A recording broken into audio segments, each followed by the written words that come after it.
Terpaksa menjadi istri kedua pengusaha minyak sawit karena istri pertamanya belum bisa memberikan keturunan.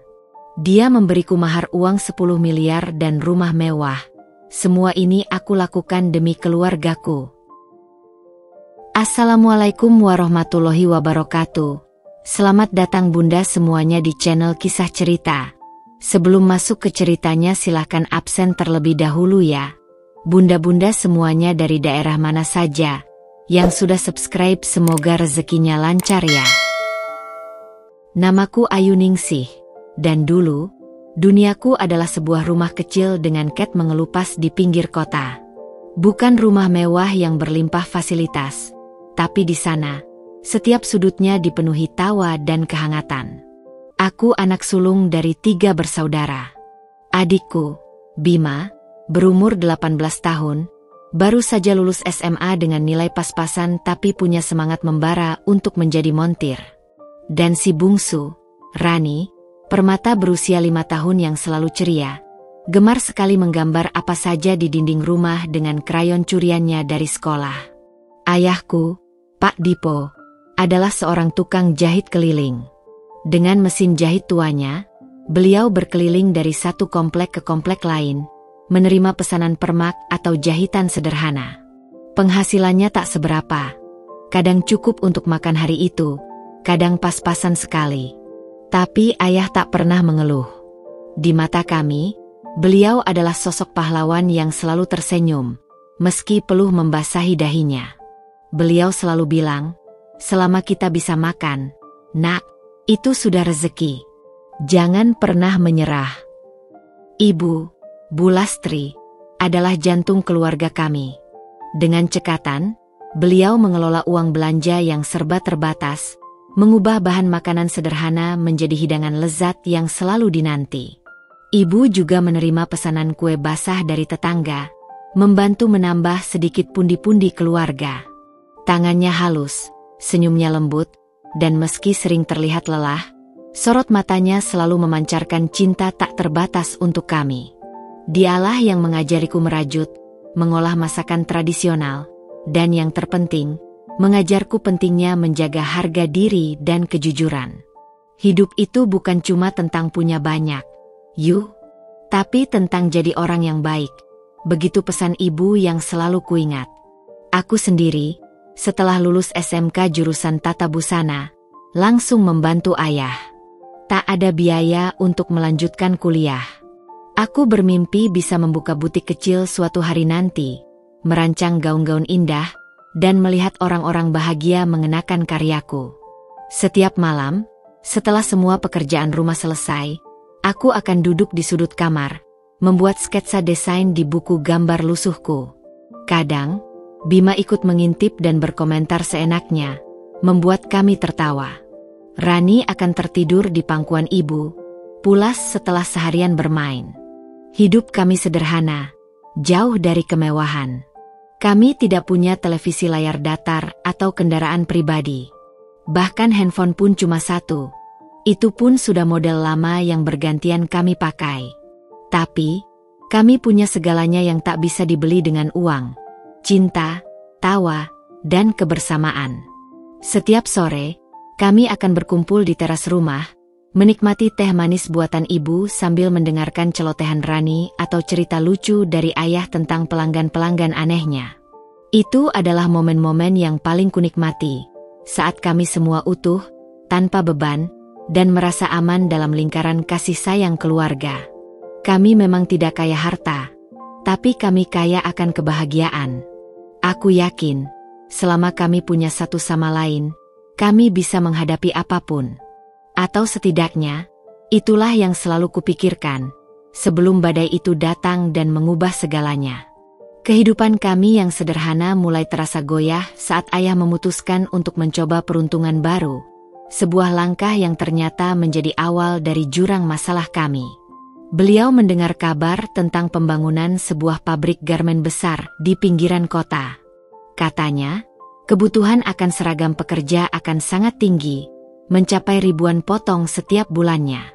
Ayah, dengan mata berbinar penuh harapan, Melihat itu sebagai peluang emas untuk mengembangkan usahanya yang selama ini hanya mengandalkan jasa jahit keliling. Ini saatnya kita naik kelas. Yuk, kata ayah padaku suatu malam, suaranya dipenuhi optimisme yang menular. Dengan sisa tabungan keluarga yang tak seberapa, ditambah pinjaman kecil dari beberapa kerabat yang bersimpati, ayah berani mengambil risiko besar. Beliau membeli 5 unit mesin jahit bekas berkualitas lumayan, meski harganya cukup menguras kantong. Tak hanya itu, sebuah ruko kecil di kawasan yang diprediksi akan ramai juga disewa untuk 3 tahun ke depan. Di kepala ayah, ia sudah membayangkan ruko itu akan menjadi workshop kecil yang ramai, mempekerjakan beberapa penjahit, dan tak lagi harus berkeliling di bawah terik matahari atau hujan deras. Aku tentu saja antusias membantu. Setelah lulus SMK jurusan Tata Busana, aku memang sudah terbiasa menjahit dan merancang. Setiap hari, sepulang dari mengantar Rani ke sekolah, aku akan langsung menuju ruko. Kami bekerja keras, ayah dan aku, ditemani Bima yang sesekali ikut membantu mengangkat gulungan kain atau menata stok benang. Bau kain baru dan suara mesin jahit yang menderu seolah menjadi melodi harapan bagi kami. Ibu juga tak kalah sibuk, menyiapkan bekal makan siang untuk kami semua, memastikan nutrisi kami tetap terjaga meski dalam keterbatasan. Kami sering berangan-angan saat makan siang sederhana di ruko. Sebentar lagi butik impianku akan segera terwujud. Bima bisa melanjutkan sekolah ke jenjang yang lebih tinggi, dan Rani tak perlu lagi menggunakan krayon curiannya, karena kami bisa membelikannya 1 set krayon paling bagus. Awalnya memang terlihat menjanjikan. Beberapa pesanan seragam untuk toko kecil dan usaha rumahan mulai berdatangan. Belum besar, tapi cukup untuk memutar roda dan membayar sewa ruko. Ayah terlihat sangat gembira, senyumnya semakin lebar, dan ia bahkan sempat membeli 1 set krayon baru untuk Rani. Ini awal yang baik, nak, ucap ayah sambil membelai rambutku. Tapi kegembiraan itu tak bertahan lama. Hanya seperti kunang-kunang yang sesaat saja menyinari gelapnya malam. Tak sampai 6 bulan, kabar buruk itu datang seperti petir di siang bolong. Pabrik garmen raksasa yang kami harapkan menjadi sumber utama pesanan, mendadak berhenti beroperasi total karena masalah perizinan yang sangat rumit dan tak kunjung usai. Ratusan pekerja dirumahkan, dan yang paling parah, pesanan seragam ribuan potong yang sudah dalam tahap negosiasi akhir dengan ayah, mendadak dibatalkan tanpa kompromi. Ayah terpukul. Sekalipun, aku belum pernah melihatnya sehancur ini. Bukan hanya impiannya yang hancur, tapi juga seluruh fondasi keuangan kami. Mesin-mesin jahit yang baru saja dibeli dengan susah payah, ruko yang sudah disewa dan tak bisa dibatalkan kontraknya, dan yang terpenting, uang pinjaman yang belum bisa kami kembalikan, semuanya menjadi beban berat yang menghimpitnya. Utang ayah bukan lagi hanya pada kerabat, tapi juga pada seorang lintah darat terkenal di kota kami yang menawarkan pinjaman instan dengan bunga mencekik. Mereka datang menagih. Dengan cara-cara yang kasar, bahkan tak segan-segan mengancam akan menyita rumah kami jika uang tak segera dilunasi. Setiap ketukan di pintu terasa seperti dentuman bom, membuat seluruh keluarga kami menahan napas. Suasana di rumah berubah drastis. Dari tawa riang menjadi keheningan mencekam. Tawa Rani yang riang kini jarang terdengar, digantikan celotehan lirihnya yang menanyakan mengapa ayah dan ibu sering murung. Ibu yang biasanya ceria dan penuh semangat, kini sering terlihat melamun, tatapan matanya kosong menerawang. Badannya mulai kurus, pipinya cekung, dan seringkali kudengar beliau terbatuk-batuk di malam hari. Isakan tangisnya samar terdengar dari balik dinding kamar. Stres dan beban pikiran jelas menggerogoti kesehatannya. Ayah, meski berusaha tetap tegar di depan kami, tak bisa menyembunyikan gurat lelah di wajahnya. Rambutnya mulai memutih lebih cepat, bahunya tampak semakin merosot, seolah memikul beban beribu ton. Aku merasa tak berdaya. Semua tabunganku, yang dulu kuimpikan untuk butik impianku, sudah terpakai untuk membantu ayah melunasi sebagian kecil utangnya. Tapi itu tak cukup. Jauh dari cukup. Setiap malam, aku tak bisa tidur. Suara ketukan pintu yang tiba-tiba, panggilan telepon dari nomor tak dikenal yang berisi ancaman, semuanya membuat jantungku berdegup kencang tak karuan. Bayangan rumah kami disita, kami harus tinggal di mana, bagaimana nasib adik-adikku yang masih butuh sekolah, semua itu menghantuiku seperti mimpi buruk yang tak berkesudahan.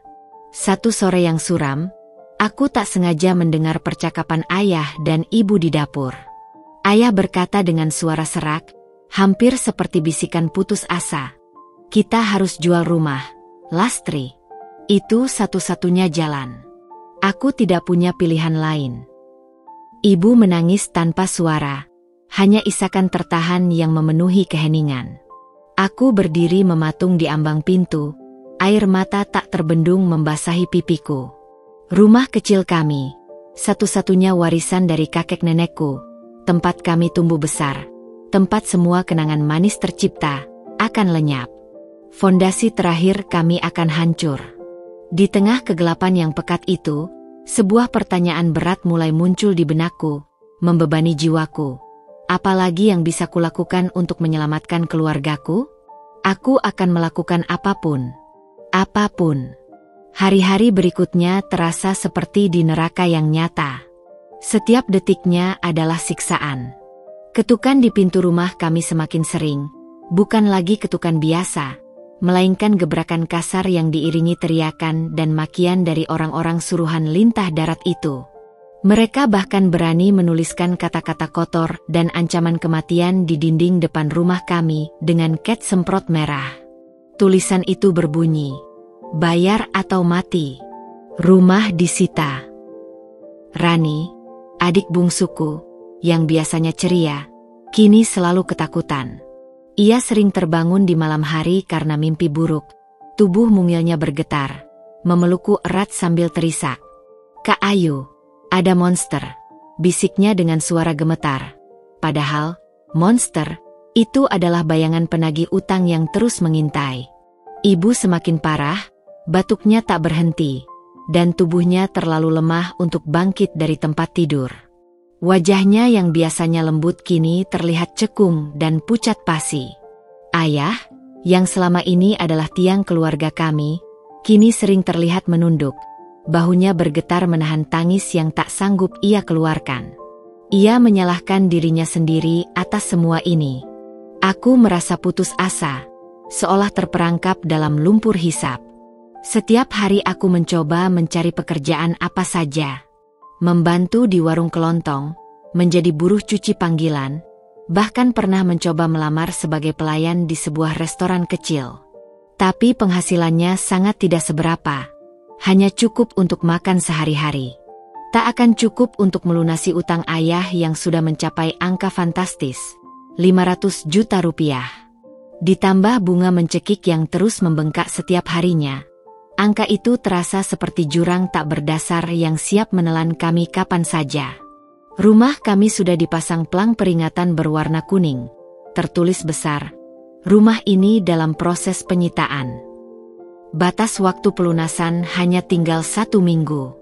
Setelah itu, rumah yang menjadi satu-satunya harta benda kami, tempat semua kenangan manis dan pahit tercipta, akan disita. Kami akan kehilangan segalanya, menjadi gelandangan. Di tengah kegelapan yang pekat itu, sebuah sinar aneh muncul. Awalnya, itu hanyalah sebuah bisikan samar dari tetangga kami, Bu RT yang kebetulan bersimpati pada nasib keluarga kami. Ayu, kamu cantik, nak, berbudi baik, rajin, dan jujur pula. Mungkin ini bisa jadi jalan keluar untuk semua masalahmu, katanya suatu pagi. Raut wajahnya tampak ragu, khawatir, namun juga penuh harap. Beliau kemudian bercerita tentang seorang pengusaha kaya raya, Bapak Dirgantara Soejatmiko. Namanya tak asing di telingaku, bahkan di telinga seluruh warga provinsi ini. Siapa yang tak kenal pemilik perkebunan minyak sawit terbesar di Sumatera? Perusahaannya, Palm Sejahtera, selalu menjadi berita utama di koran lokal dan televisi nasional.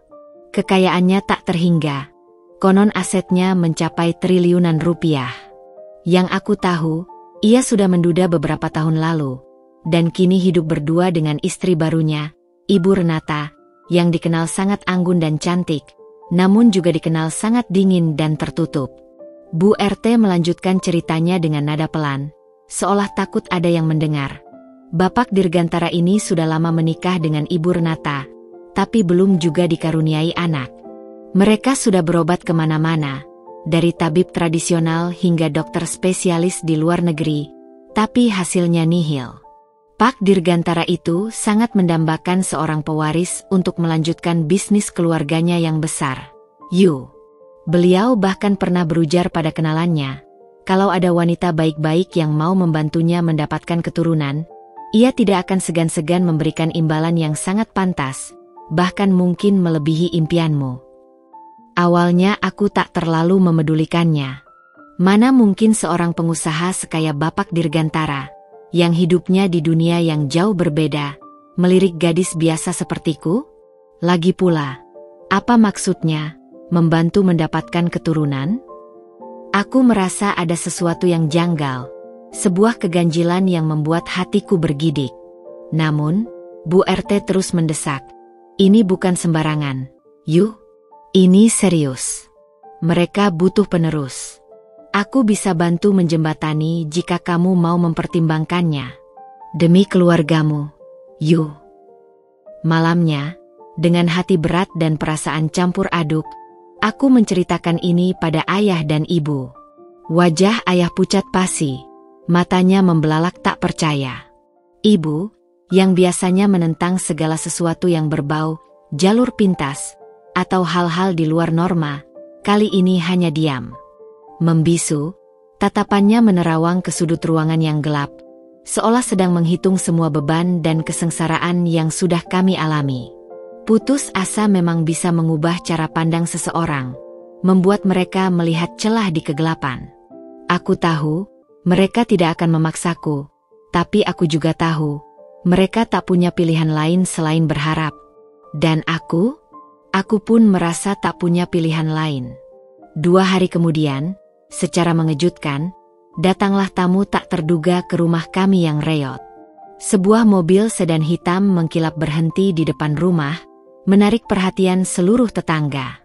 Dari dalamnya, turunlah seorang pria parubaya mengenakan setelan jas mahal berwarna gelap yang terlihat sangat pas di tubuhnya. Rambutnya klimis rapi, dengan aura kekuasaan yang terasa.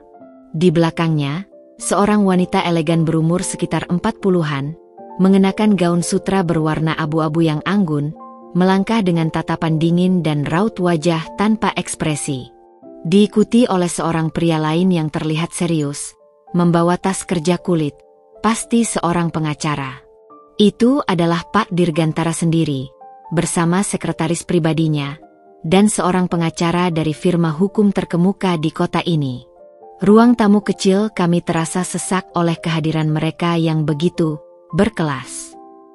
Aroma parfum mahal mereka memenuhi udara, kontras dengan bau apak dan lembab di rumah kami. Setelah basa-basi singkat yang terasa sangat formal dan kaku, Pak Dirgantara langsung menyampaikan maksud kedatangannya.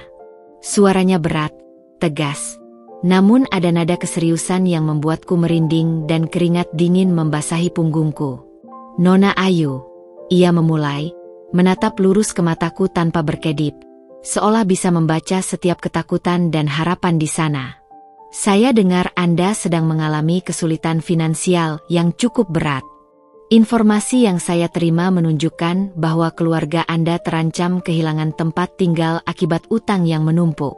Saya bersedia membantu Anda menyelesaikan semua masalah utang keluarga Anda, melunasi seluruhnya sampai tuntas, dan bahkan menyediakan rumah yang layak untuk keluarga Anda di tempat yang lebih baik, jauh dari gangguan. Jantungku berdegup kencang, memukul-mukul dadaku seperti genderang perang. Ini terdengar terlalu bagus, terlalu sempurna, seperti cerita dongeng yang terlalu indah untuk menjadi kenyataan. Sebagai gantinya, lanjut Pak Dirgantara, suaranya sedikit meninggi, menekankan poin utamanya. Saya ingin Anda menjadi istri kedua saya. Ini bukan pernikahan main-main, Nona Ayu. Ini adalah kesepakatan yang serius dan akan diikat secara hukum. Istri pertama saya, Ibu Renata, telah sepenuhnya setuju dengan hal ini. Bahkan ini adalah idenya. Tujuan utama pernikahan ini adalah untuk mendapatkan keturunan. Seorang pewaris untuk melanjutkan nama besar dan usaha keluarga saya. Jika Anda berhasil memberiku seorang putra atau putri, saya akan memberikan Anda dan keluarga Anda jaminan hidup yang lebih dari cukup, bahkan hingga cucu-cucu Anda. Sebagai mahar atas kesediaan Anda, ia melanjutkan, mengulurkan sebuah amplop tebal kepada ayah. Saya akan memberikan uang tunai sebesar 10 miliar rupiah yang akan ditransfer langsung ke rekening Anda setelah akad nikah, dan sebuah rumah mewah di kawasan elit untuk Anda tinggali, lengkap dengan semua fasilitasnya. 500 juta rupiah utang ayah. 10 miliar rupiah mahar. Angka itu seperti cambukan dan pelukan hangat di saat bersamaan. 500 juta itu hanya setetes dari samudera uang yang ditawarkan. 10 miliar itu akan menghapus semua penderitaan kami, mengembalikan senyum ibu, dan memberikan masa depan cerah bagi adik-adikku. Tapi, istri kedua? Dengan tujuan yang begitu jelas dan dingin, seolah aku hanyalah sebuah objek, sebuah alat untuk mencapai tujuan mereka, harga diriku menjerit. Aku merasa tenggorokanku tercekat, udara terasa menipis di ruangan itu. Pandanganku beralih pada ayah dan ibu. Wajah mereka pucat pasi, namun di mata ayah, ada secercah harapan yang belum pernah kulihat sebelumnya, harapan untuk lepas dari jeratan utang. Di mata ibu, ada keputusasaan yang siap merenggutnya kapan saja, namun juga setitik harapan terakhir, keinginan untuk melihat anak-anaknya bahagia dan aman. Aku tahu, mereka tidak akan memaksaku, tidak secara langsung, tapi aku juga tahu, mereka tak punya pilihan lain. Dan aku pun merasa tak punya pilihan lain. Beban di pundakku terasa lebih berat dari seluruh dunia. Aku harus memilih antara kehancuran keluargaku atau pengorbanan diriku. Kata-kata Bapak Dirgantara bergaung di kepalaku, seperti lonceng kematian sekaligus lonceng penyelamat. 10 miliar rupiah. Angka itu menari-nari di benakku, sebuah mahar yang bisa mengubah takdir keluargaku dalam sekejap mata. Di satu sisi, mata ayah dan ibu memohon, bisu namun penuh harapan. Aku bisa melihatnya, sebuah cahaya kecil di kegelapan pekat yang sudah lama menyelimuti kami. 10 miliar itu berarti ibu bisa mendapatkan pengobatan terbaik yang selama ini tak pernah terpikirkan. Mungkin di rumah sakit swasta dengan fasilitas lengkap.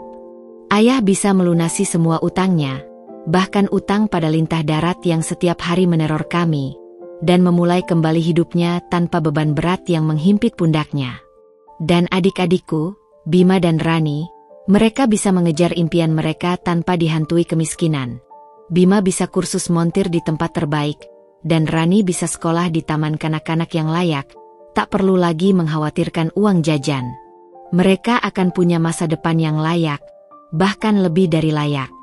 Tapi di sisi lain, ada sebuah suara yang menjerit, meraung di dalam diriku. Suara harga diriku, suara impian masa mudaku. Istri kedua. Bisikan itu terasa seperti cambuk panas yang menyayat.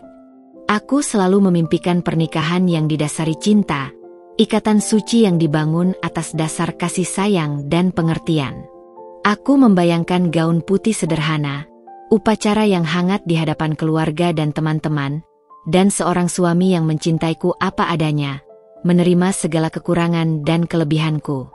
Bukan pernikahan yang tujuannya begitu dingin dan pragmatis, demi mendapatkan keturunan.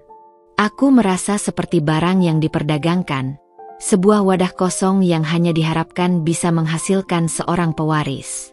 Bukan seorang istri, apalagi pasangan hidup. Kehadiran Ibu Renata, istri pertama Bapak Dirgantara, juga menghantuiku. Wanita itu, dengan tatapan dinginnya yang tak bisa kutebak, seolah mengamatiku dengan saksama, menilaiku dari ujung rambut hingga ujung kaki. Ada aura misterius di sekelilingnya, seolah dia menyembunyikan sesuatu, mungkin kesedihan atau dendam yang terpendam. Menerima tawaran ini berarti aku harus hidup di bawah bayang-bayangnya, mungkin di bawah atap yang sama, sebagai pelengkap dalam rumah tangga mereka. Sebuah boneka yang hanya berguna untuk satu tujuan. Bisakah aku menelan harga diriku, impianku, dan jiwaku demi uang? Setelah Bapak Dirgantara dan rombongannya pergi, meninggalkan amplop berisi surat kesepakatan awal dan kartu namanya di atas meja reot kami, hening mencekam melingkupi ruangan. Hening yang lebih berat dari suara teriakan penagih utang.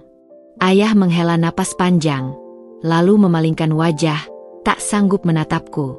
Ibu, yang biasanya kuat, kini terlihat begitu rapuh. Dengan suara serak yang nyaris tak terdengar, ia berbisik, "Ayu, ibu tahu ini berat. Ibu tahu kamu punya impianmu sendiri. Tapi..." Ia tak sanggup melanjutkan. Air mata mengalir deras di pipinya yang cekung. Isakannya tertahan membuat tubuhnya bergetar. Aku tahu, kalimat tak terucap itu adalah, "Kami tak punya pilihan lain, nak." Aku melarikan diri ke kamar, membenamkan wajahku di bantal yang basah oleh air mata. Aku ingin berteriak sekeras-kerasnya, meronta, memukuli dinding, meluapkan semua keputusasaan dan kemarahan ini. Ini tidak adil. Mengapa aku? Mengapa harus aku yang menanggung beban seberat ini?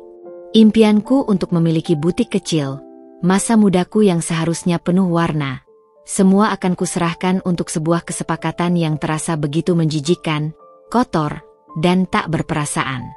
Namun, di tengah gelombang kemarahan dan keputusasaan itu, bayangan Rani yang meringkuk ketakutan karena ancaman penagih utang, wajah ibu yang pucat pasi karena sakit dan beban pikiran, serta bahu ayah yang merosot karena keputusasaan yang tak terhingga, semua itu muncul di benakku, satu persatu, jelas seperti tayangan film. Apa artinya harga diri jika keluargaku hancur berantakan? Apa artinya cinta sejati jika kami harus hidup di jalanan, kelaparan, dan tak punya tempat berteduh? Cinta tidak bisa membayar utang lintah darat. Cinta tidak bisa menyembuhkan ibu yang kian parah. Cinta tidak bisa menyekolahkan adik-adikku hingga masa depan mereka terjamin. Aku teringat pesan ibu yang selalu kupegang teguh. Hidup itu bukan cuma tentang punya banyak, tapi tentang jadi orang yang baik. Apakah ini termasuk jadi orang yang baik jika aku mengorbankan diriku demi kebaikan keluargaku? Atau justru aku egois jika menolak dan membiarkan mereka terus menderita dalam kemiskinan dan ancaman? Pertanyaan itu berputar-putar di kepalaku, tanpa henti. Sepanjang malam, aku merenung, berguling-guling di atas kasur yang basah oleh air mata. Setiap kali aku berpikir untuk menolak, bayangan kemiskinan dan penderitaan kembali menghantuiku dengan sangat nyata. Setiap kali aku berpikir untuk menerima, hatiku terasa perih, seperti dicabik-cabik, jiwaku memberontak dengan sekuat tenaga. Aku tahu, sekali aku mengatakan, ya, hidupku tidak akan pernah sama lagi. Aku akan kehilangan sebagian dari diriku, sebagian dari Ayu yang polos, Ayu yang ceria, Ayu yang penuh impian. Tapi, demi keluargaku, demi senyum Rani yang ceria lagi, demi ayah dan ibu yang bisa tenang di masa tua, demi Bima yang bisa meraih cita-citanya, bukankah ini adalah pengorbanan yang pantas? Sebuah pengorbanan terbesar dalam hidupku. Matahari mulai mengintip dari balik tirai kamar yang usang, menyinari debu-debu yang menari di udara, menandakan fajar baru yang akan segera tiba. Aku bangkit dari tempat tidur, air mata sudah mengering di pipiku, digantikan tekad yang membaja, dingin, namun penuh kepastian. Perasaan sakit hati masih ada, menggerogoti setiap sendiku, tapi kini bercampur dengan keyakinan pahit bahwa ini adalah satu-satunya jalan. Aku mengambil langkah pertama keluar dari kamar, menuju ayah dan ibu yang sudah menungguku dengan cemas di ruang tamu. Aku tahu apa yang harus kulakukan. Ini demi keluargaku. Semua ini aku lakukan demi keluargaku. Tak ada penyesalan yang terlihat di wajahku, hanya sebuah tekad yang tak tergoyahkan. Keputusanku sudah bulat. Pagi itu, dengan langkah mantap namun hati yang hancur berkeping-keping, aku menghampiri ayah dan ibu di ruang tamu yang kini terasa lengang. Mereka menatapku dengan tatapan penuh tanya, cemas, dan harapan yang samar. Aku menghela napas panjang, menguatkan diri, merasakan tenggorokanku tercekat.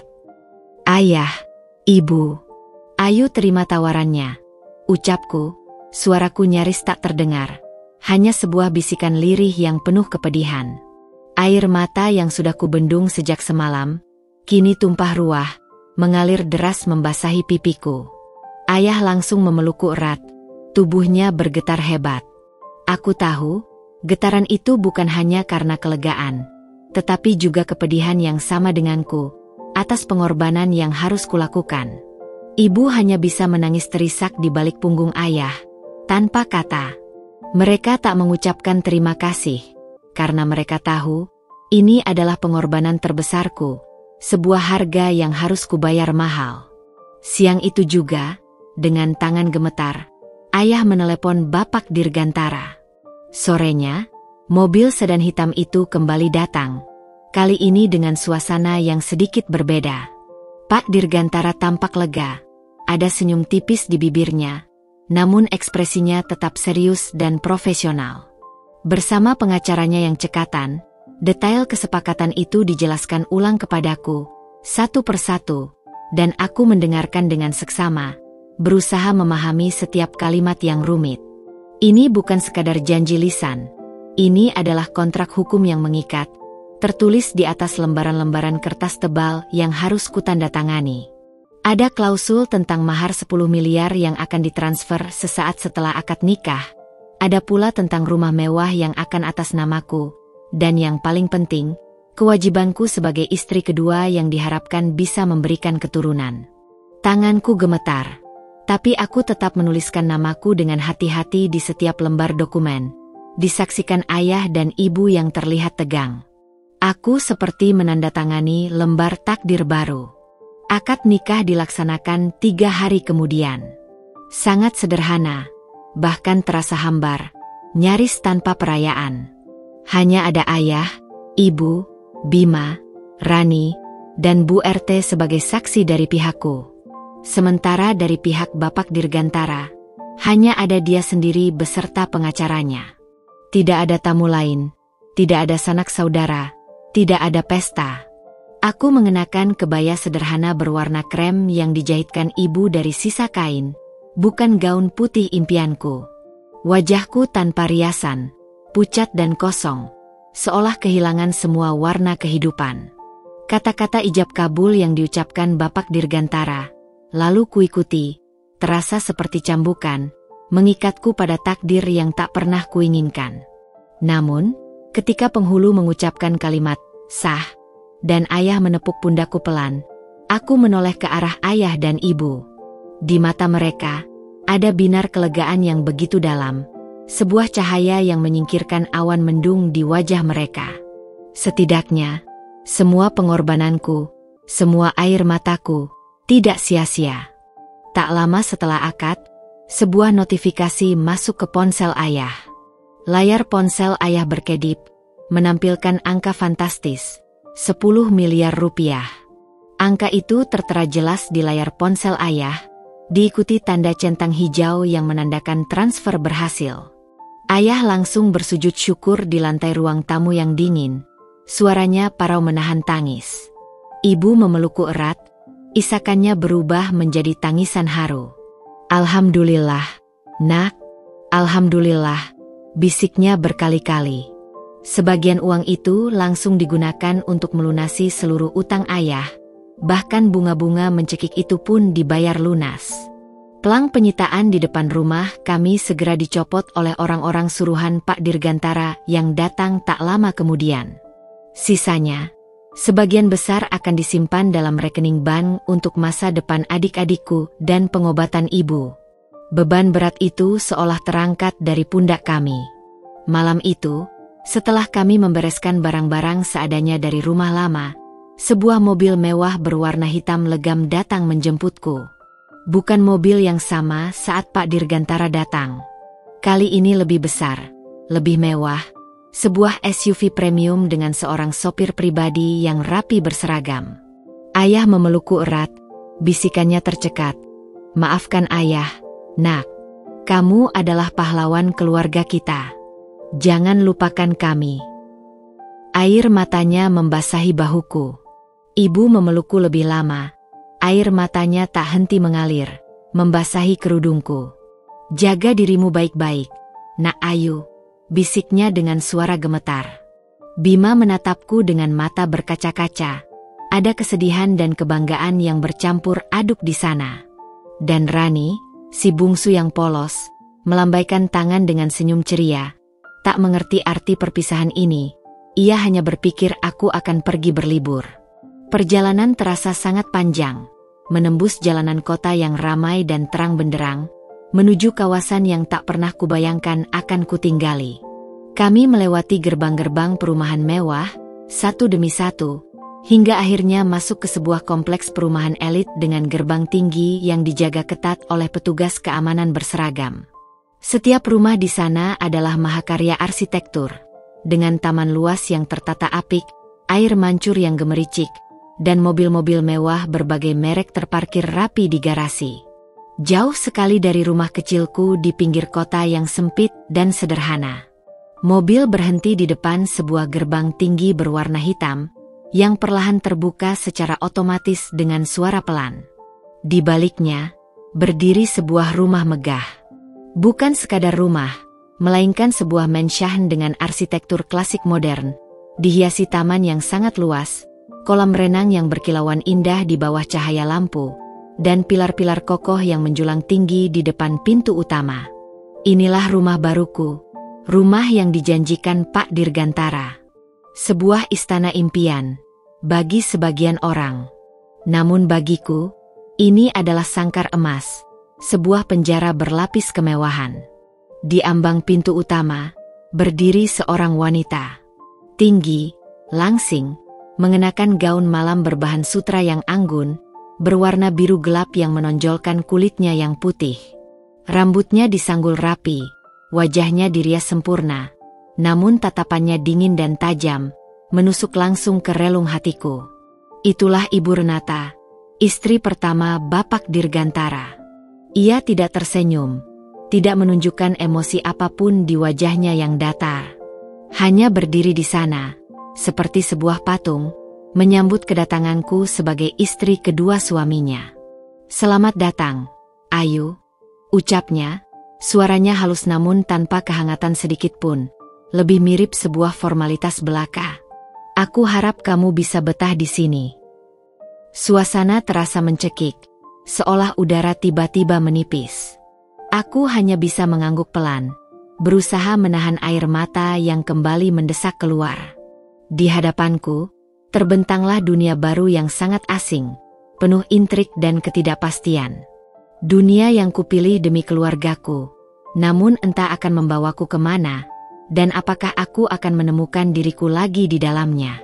Malam pertamaku di rumah Bapak Dirgantara adalah campuran antara kemegahan yang memukau dan kehampaan yang menusuk jiwa. Setelah sambutan dingin dari Ibu Renata, seorang asisten rumah tangga parubaya yang ramah, Mbak Sumi, membawaku ke kamarku. Mbak Sumi berambut sedikit beruban, dengan senyum yang tulus dan mata yang memancarkan kehangatan, seolah dia satu-satunya orang di rumah ini yang melihatku sebagai manusia, bukan hanya objek. Ia menuntunku melewati koridor panjang yang dihiasi lukisan mahal dan vas-vas porselen antik, hingga tiba di sebuah pintu ganda besar. Kamar itu luar biasa, lebih besar dari seluruh rumahku yang lama. Sebuah tempat tidur king size dengan sprei satin berwarna perak yang mengkilap mendominasi ruangan. Di sudut ruangan, ada sofa empuk dan meja kopi kecil. Lemari pakaian built-in yang luas, meja rias antik dengan cermin berukir, dan kamar mandi pribadi berlapis marmer hitam dengan bathtub besar yang mewah. Ada balkon pribadi yang menghadap ke taman belakang, di mana kolam renang berkilauan di bawah sorotan lampu taman yang temaram. "Ini kamar Nona Ayu," ucap Mbak Sumi dengan senyum tulus, suaranya lembut dan menenangkan. "Kalau ada perlu apa-apa, Jangan sungkan panggil saya, Nona. Saya tinggal di paviliun belakang. Aku hanya mengangguk, terlalu kaget dan canggung untuk bicara. Aku merasa seperti Cinderella yang tiba-tiba dilemparkan ke istana, tapi tanpa sepatu kaca dan pangeran. Hanya kesepian yang menggerogoti. Meskipun segala fasilitas mewah tersedia, kamar itu terasa dingin, hampa. Tidak ada jejak pribadiku di sana. Tidak ada foto keluarga yang ku bawa dari rumah lama. Tidak ada buku-buku sketsa desainku yang selama ini jadi pelarian. Hanya kemewahan yang sunyi dan mengintimidasi. Aku berjalan ke balkon, menatap langit malam yang bertabur bintang.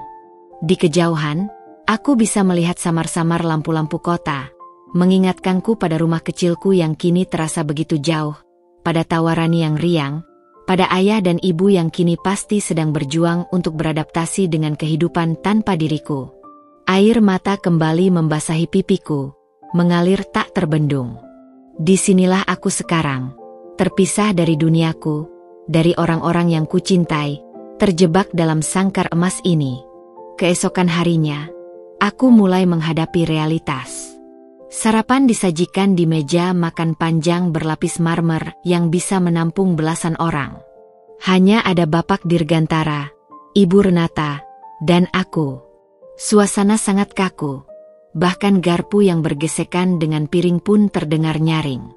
Bapak Dirgantara sesekali bertanya tentang kenyamanan tidurku, atau menawarkan berbagai jenis makanan eksotis yang tak pernah kulihat sebelumnya.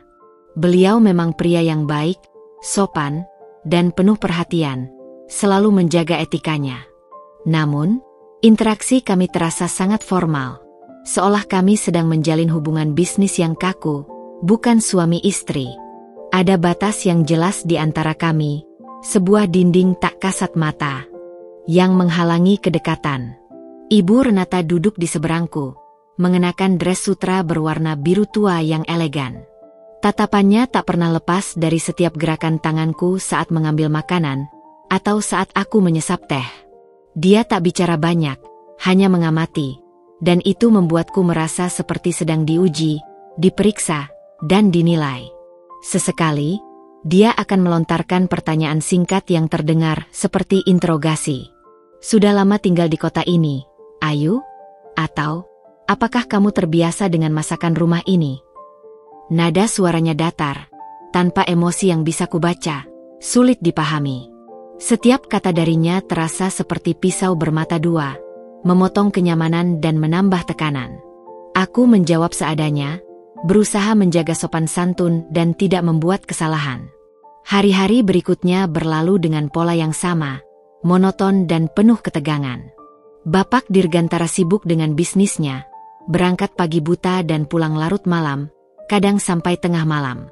Aku ditinggalkan berdua dengan Ibu Renata di rumah yang begitu luas ini, yang terasa semakin besar dan dingin tanpa kehadirannya. Aku mencoba mencari kesibukan. Kadang aku menawarkan diri membantu Mbak Sumi di dapur, meski ia selalu menolak dengan halus, mengatakan bahwa tugasku bukan di sana, atau sekadar membaca buku-buku di perpustakaan besar Bapak Dirgantara yang berisi koleksi buku-buku bisnis dan fiksi klasik. Namun, dimanapun aku berada, bayangan Ibu Renata selalu terasa menghantuiku. Dia sering muncul tiba-tiba, tanpa suara. Saat aku sedang di taman, ia akan lewat dengan anggunnya, mengenakan topi lebar, tanpa sapaan, hanya pandangan sekilas yang membuatku merasa seperti pengganggu yang tak diinginkan. Saat aku sedang di ruang keluarga, ia akan masuk, duduk di sofa lain yang berjauhan dariku, membaca majalah mode atau buku. Auranya begitu kuat hingga aku merasa tak nyaman, seperti sedang diawasi, dan segera mencari alasan untuk pergi, pindah ke ruangan lain.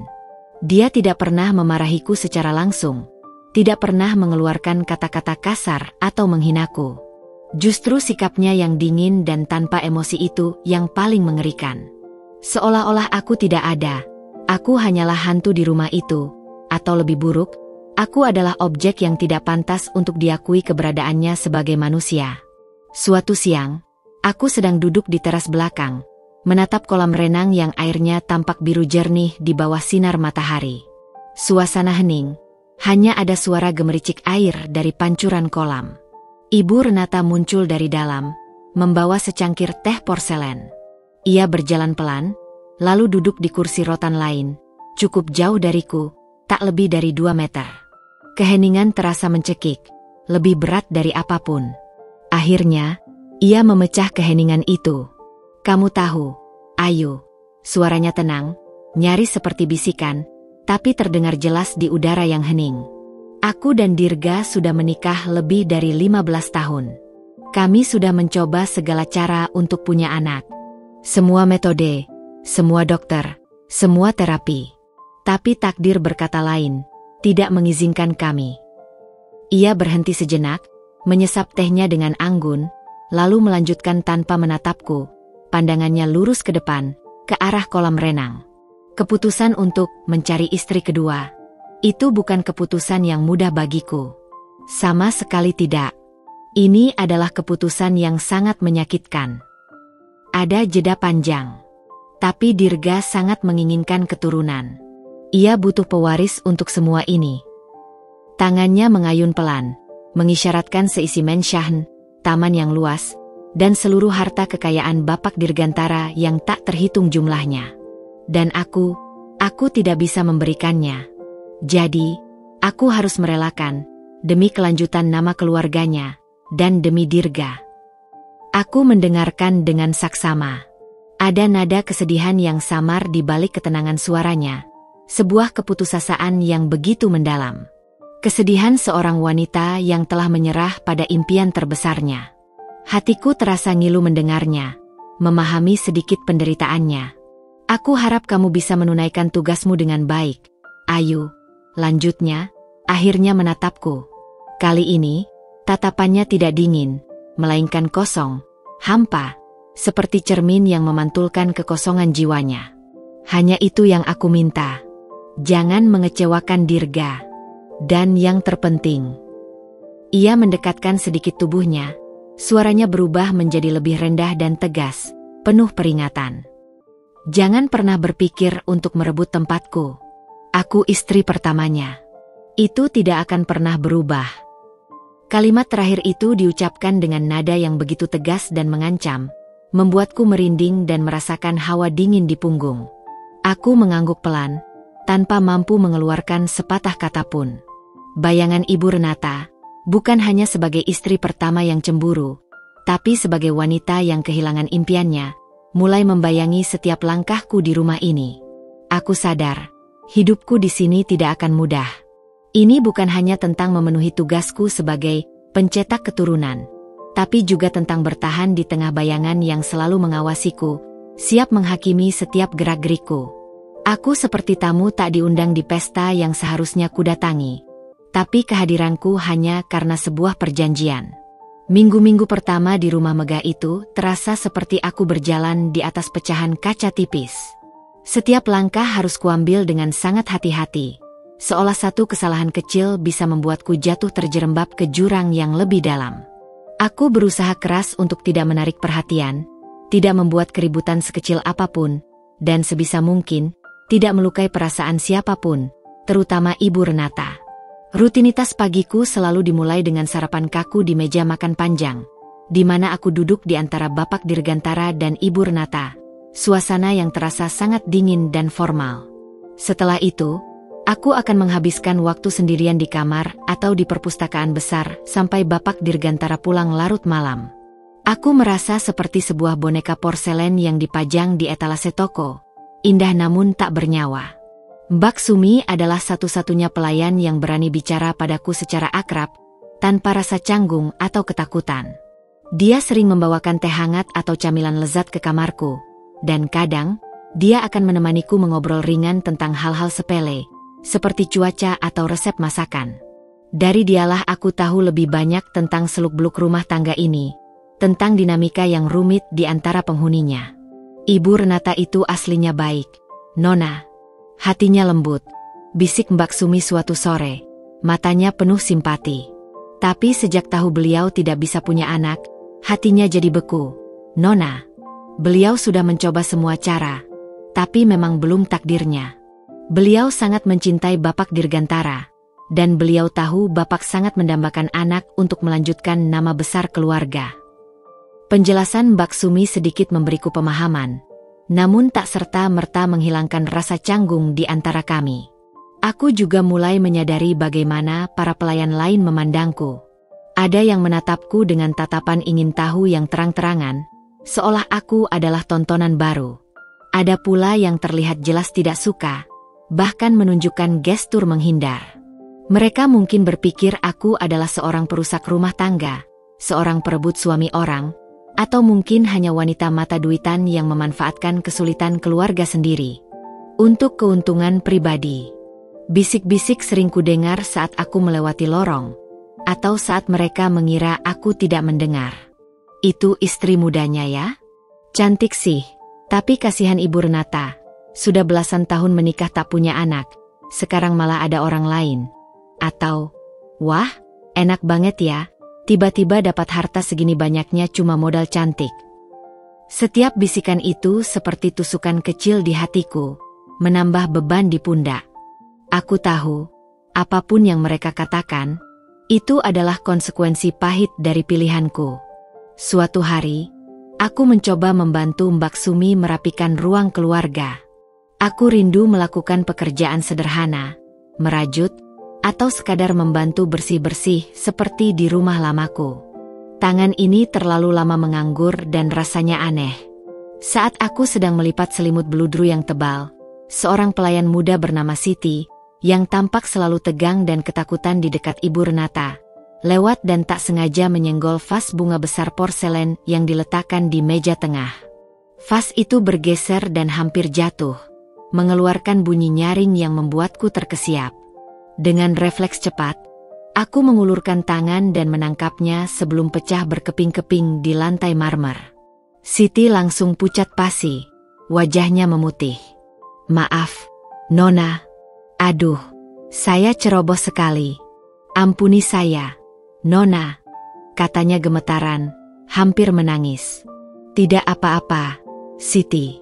Hampir saja, kataku menenangkannya, tersenyum tipis.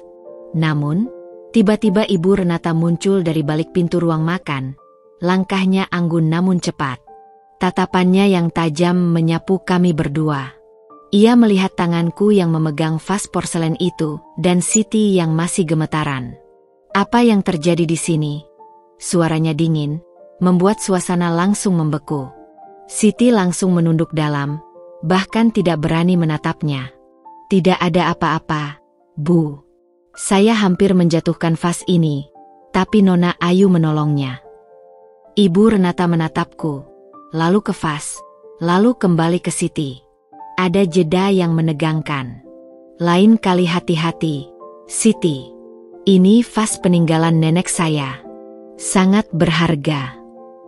Nadanya datar namun penuh peringatan, membuat Siti semakin menunduk. Lalu, ia beralih padaku, tatapannya menusuk. Ayu, kamu tidak perlu repot-repot melakukan pekerjaan rumah tangga. Ada pelayan untuk itu. Tugasmu adalah menjaga kesehatan dan fokus pada tujuanmu di sini. Itu saja. Kalimatnya menusuk tepat ke ulu hatiku. Tugasmu adalah menjaga kesehatan dan fokus pada tujuanmu di sini. Itu adalah pengingat keras bahwa keberadaanku di rumah itu hanya untuk satu tujuan, memberi keturunan. Aku bukan seorang istri yang dicintai, bukan menantu yang dihormati, atau bagian dari keluarga. Aku hanya sebuah alat, sebuah mesin reproduksi yang diharapkan bisa menghasilkan produk yang diinginkan. Malam harinya, Bapak Dirgantara kembali dari kantor. Beliau tampak lelah, gurat stres terlihat jelas di wajahnya. Setelah makan malam yang hening, ia mengajakku ke ruang kerjanya. Jantungku berdebar tak karuan. Apakah ini akan menjadi saatnya? Saat untuk memulai tugas utamaku? Ayu, suaranya lembut, namun ada nada tegas yang tak terbantahkan. Aku tahu kamu sudah berusaha keras menyesuaikan diri di sini. Aku menghargai itu. Aku juga tahu ini tidak mudah bagimu. Ia terdiam sejenak, menatapku dengan tatapan yang sulit kuartikan. Kita sudah menikah hampir sebulan. Aku harap kamu mengerti tujuan utama kita menikah, kan? Aku mengangguk pelan, menunduk, tak berani menatap matanya. Baik, lanjutnya. Suaranya kembali profesional. Dokter sudah menjadwalkan pemeriksaan kesehatan lengkap untukmu besok pagi di klinik pribadiku. Dan setelah itu, kita akan segera memulai program kehamilan. Wajahku memerah, darah seolah berdesir di telingaku. Aku tahu ini akan datang, ini adalah bagian dari kesepakatan. Tapi mendengarnya secara langsung dari bibirnya terasa begitu canggung, dingin, dan nyaris seperti sebuah perintah. Aku merasa seperti akan menjalani sebuah prosedur medis, bukan memulai sebuah keluarga. Baik, Bapak, jawabku pelan, nyaris tak bersuara. Sebuah senyum tipis, nyaris tak terlihat, terukir di bibirnya. Panggil saya Dirga, katanya. Kita sudah suami istri, ayo. Aku hanya bisa mengangguk lagi, merasakan kebekuan yang menjalar di seluruh tubuh. Dirga. Nama itu terasa asing di lidahku, seperti kata yang tak seharusnya kuucapkan. Hubungan kami memang suami istri di atas kertas, di hadapan hukum, dan di mata keluarga. Tapi di hatiku, semua ini terasa seperti sebuah sandiwara besar, sebuah pementasan yang kejam. Sebuah sandiwara yang harus kujalani dengan sempurna demi keluargaku, yang kini sudah terbebas dari ancaman. Di rumah yang megah ini, di tengah kemewahan yang melimpah ruah, aku merasa semakin kesepian, semakin kehilangan identitasku. Aku adalah Ayu, gadis penjahit sederhana yang penuh impian dan keceriaan. Tapi kini, aku adalah Ayu, istri kedua seorang pengusaha kaya raya, yang kehadirannya dipertanyakan oleh banyak pihak, bahkan oleh diriku sendiri. Aku adalah seorang pion, siap menjalankan peran yang telah digariskan. Keesokan harinya, seperti yang telah dijanjikan Bapak Dirgantara, aku dibawa ke sebuah klinik pribadi yang terletak di lantai atas gedung pencakar langit modern di pusat kota. Klinik itu bukan sembarang klinik kesehatan biasa. Desain interiornya minimalis non-elegan, dihiasi lukisan abstrak dan furnitur desainer. Segala fasilitas medis modern tersedia, peralatannya serba canggih dan terlihat baru, dan dokter serta perawatnya sangat profesional, mengenakan seragam putih bersih. Mereka melakukan serangkaian tes menyeluruh padaku, dari tes darah lengkap, USG transvaginal, hingga berbagai pemeriksaan fisik dan hormonal lainnya yang belum pernah kudengar sebelumnya. Aku merasa seperti objek penelitian ilmiah, bukan pasien biasa yang sedang berobat. Selama pemeriksaan, tatapan dokter dan perawat terasa formal, menjaga jarak, seolah aku hanyalah salah satu kasus yang mereka tangani di klinik kesuburan ini. Setelah semua tes selesai dan hasil lab keluar, aku bertemu dengan Dr. Aris, seorang spesialis kandungan terkemuka di kota itu. Usianya sekitar 40-an, tampak ramah namun tetap menjaga jarak profesional yang kaku. Beliau duduk di balik meja kerjanya yang rapi, menatap layar komputer yang menampilkan hasil pemeriksaanku. Kondisi Anda sangat sehat, Nona Ayu, katanya, suaranya tenang dan jelas. Semua indikator menunjukkan bahwa tubuh Anda sangat siap untuk program kehamilan. Tidak ada masalah berarti. Kata-kata itu terdengar seperti laporan teknis, sebuah diagnosis medis, bukan kabar gembira yang seorang calon ibu dambakan, yang diucapkan dengan empati. Namun, setidaknya itu adalah kabar baik bagi tujuan utama pernikahanku ini. Program kehamilan pun segera dimulai tak lama. Setelah itu, setiap pagi, aku harus minum berbagai macam vitamin prenatal dan suplemen hormon yang diresepkan. Ada jadwal teratur untuk konsultasi mingguan dengan Dr. Aris, pemantauan ovulasi menggunakan alat khusus, dan tentu saja, malam-malam khusus yang telah ditentukan bersama Bapak Dirgantara. Hubungan kami tetap terasa formal dan dingin, seperti interaksi antara bos dan bawahan, bahkan di ranjang sekalipun. Beliau selalu memperlakukanku dengan hormat, penuh kesopanan, namun tanpa emosi atau kehangatan yang mendalam. Semua terasa seperti kewajiban belaka, sebuah prosedur yang harus dijalankan demi mencapai tujuan. Aku berusaha menutup mata dan hati, mengingatkan diri sendiri berulang kali bahwa ini semua demi keluargaku, demi masa depan mereka. Bulan pertama berlalu, tidak ada tanda-tanda kehamilan. Aku mulai cemas. Bagaimana jika aku juga tidak bisa memberikan keturunan? Apa yang akan terjadi pada keluargaku? Apa yang akan terjadi padaku? Apakah semua pengorbananku akan sia-sia? Pikiran-pikiran negatif itu terus menghantuiku. Mbak Sumi, yang paling sering berinteraksi denganku, melihat kegelisahanku dan mencoba menenangkanku.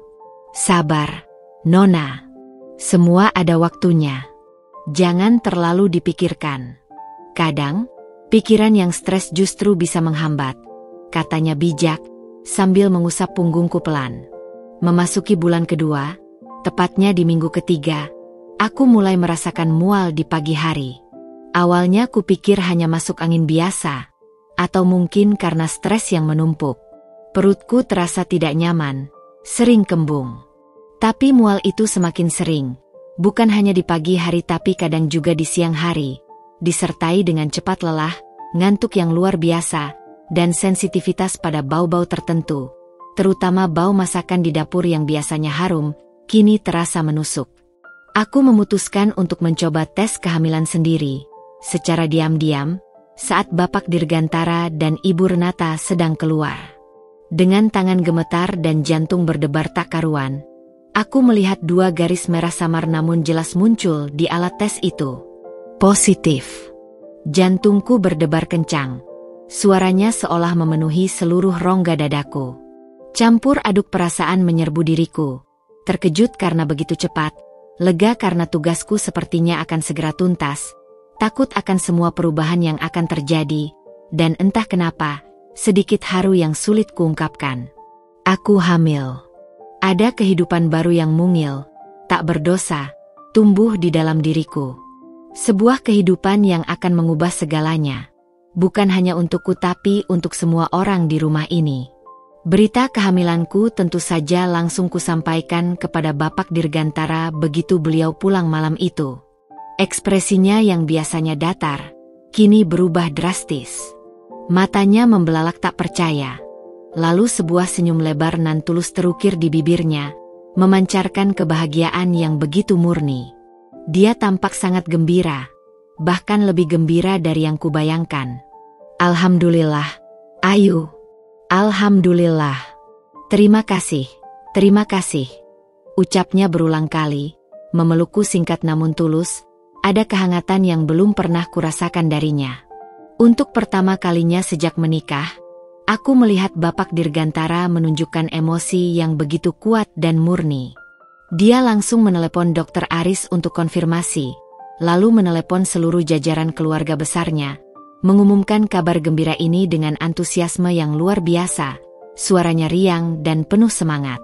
Namun, di tengah semua kegembiraan dan euforia yang memancar dari Bapak Dirgantara, aku merasakan sebuah bayangan dingin menyelimuti. Ibu Renata. Wajah Ibu Renata yang biasanya tenang dan terkontrol, kini terlihat keruh, bahkan pucat pasi. Ia tidak berteriak, tidak membanting barang. Hanya diam membeku di sofa ruang keluarga, menatapku dengan tatapan kosong yang menusuk, seperti melihat hantu yang muncul dari masa lalunya. Senyum tipis Bapak Dirgantara yang memancarkan kebahagiaan, seolah menjadi cambukan baginya, luka yang kian menganga. Aku melihat kepedihan yang begitu dalam di matanya, kesedihan seorang wanita yang telah menyerah pada impian memiliki anak selama belasan tahun, kini harus menyaksikan impian itu terwujud melalui wanita lain, istri kedua suaminya sendiri, yang baru hadir sekejap. Dia kemudian bangkit dari sofa, tanpa sepatah kata pun, menghilang ke kamarnya, mengunci diri. Malam itu, bahkan saat makan malam, Ibu Renata tidak keluar. Bapak Dirgantara sempat mencoba membujuknya, mengetuk pintu kamarnya, namun Ibu Renata menolak untuk ditemui. Suasana yang tadinya gembira, kini berubah menjadi canggung dan penuh beban, diselimuti keheningan yang menyesakkan. Aku tahu, kehamilanku adalah anugerah terindah bagi Bapak Dirgantara dan keluargaku yang kini sudah terbebas dari jeratan utang. Tapi bagi Ibu Renata, ini adalah sebuah pukulan telak yang memperburuk lukanya, sebuah pengingat pahit akan kekurangannya. Sinar harapan yang baru saja muncul dalam hidupku, secara bersamaan, memicu kecemburuan dan kesedihan yang mendalam pada wanita lain, yang kini menjadi saudaraku dalam ikatan yang rumit ini. Kehamilanku membawa perubahan signifikan dalam dinamika rumah tangga Bapak Dirgantara yang awalnya terasa dingin dan kaku. Jika sebelumnya suasana di rumah terasa hampa dan penuh ketegangan, kini ada aura kegembiraan yang terpancar, setidaknya dari Bapak Dirgantara. Beliau semakin perhatian padaku, setiap pagi memastikan aku makan dengan baik, bertanya apakah ada yang kuinginkan, mengingatkanku untuk beristirahat cukup dan tidak stres. Raut wajahnya kini lebih sering dihiasi senyum tipis, menunjukkan kebahagiaan yang mendalam atas kehadiran janin di dalam rahimku. Mbak Sumi, si asisten rumah tangga yang ramah itu, juga menjadi lebih protektif.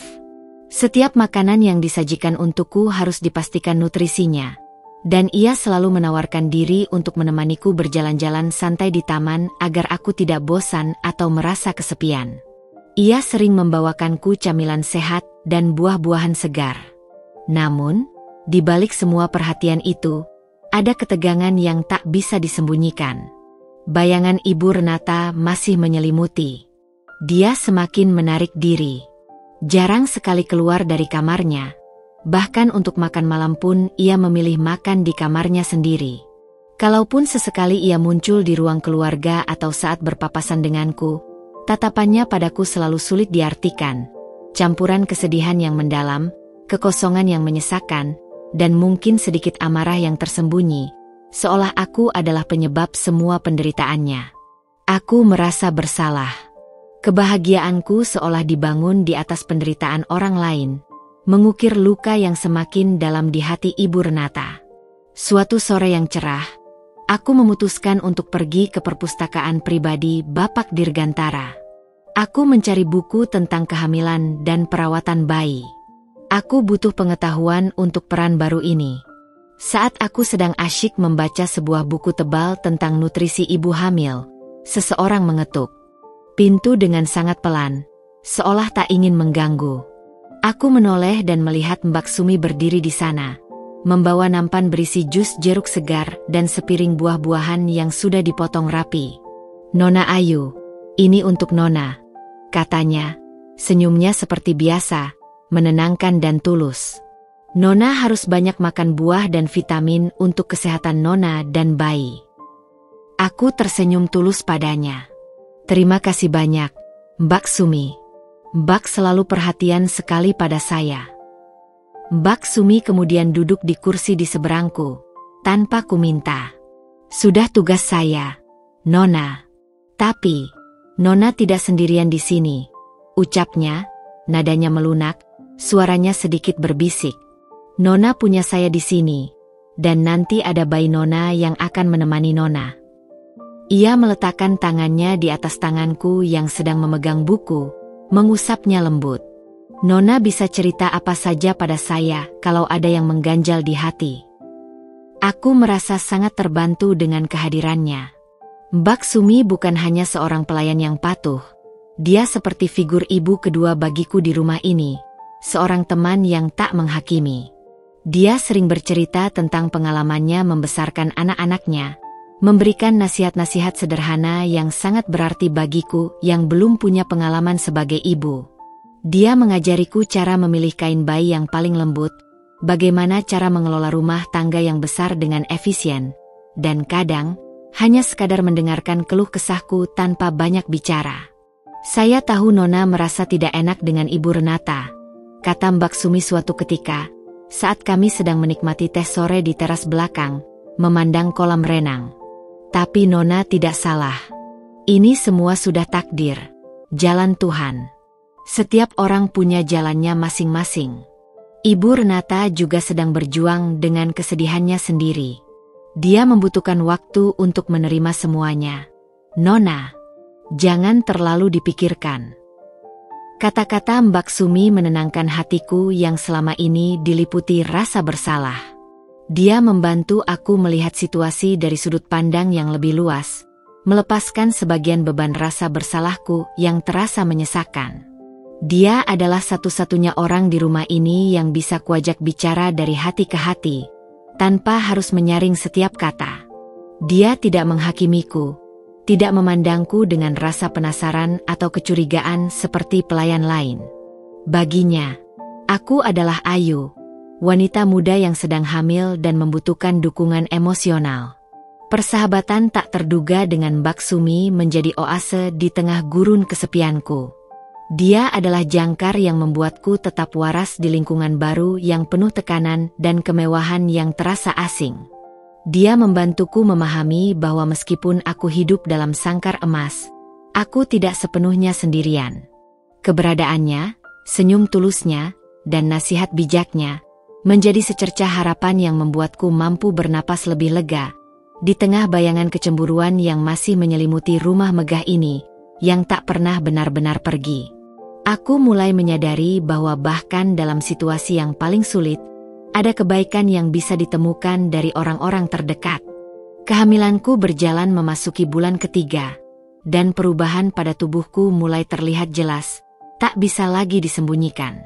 Perutku sedikit membuncit, dan nafsu makanku meningkat drastis, membuatku sering merasa lapar. Bapak Dirgantara semakin antusias dengan setiap perubahan kecil ini.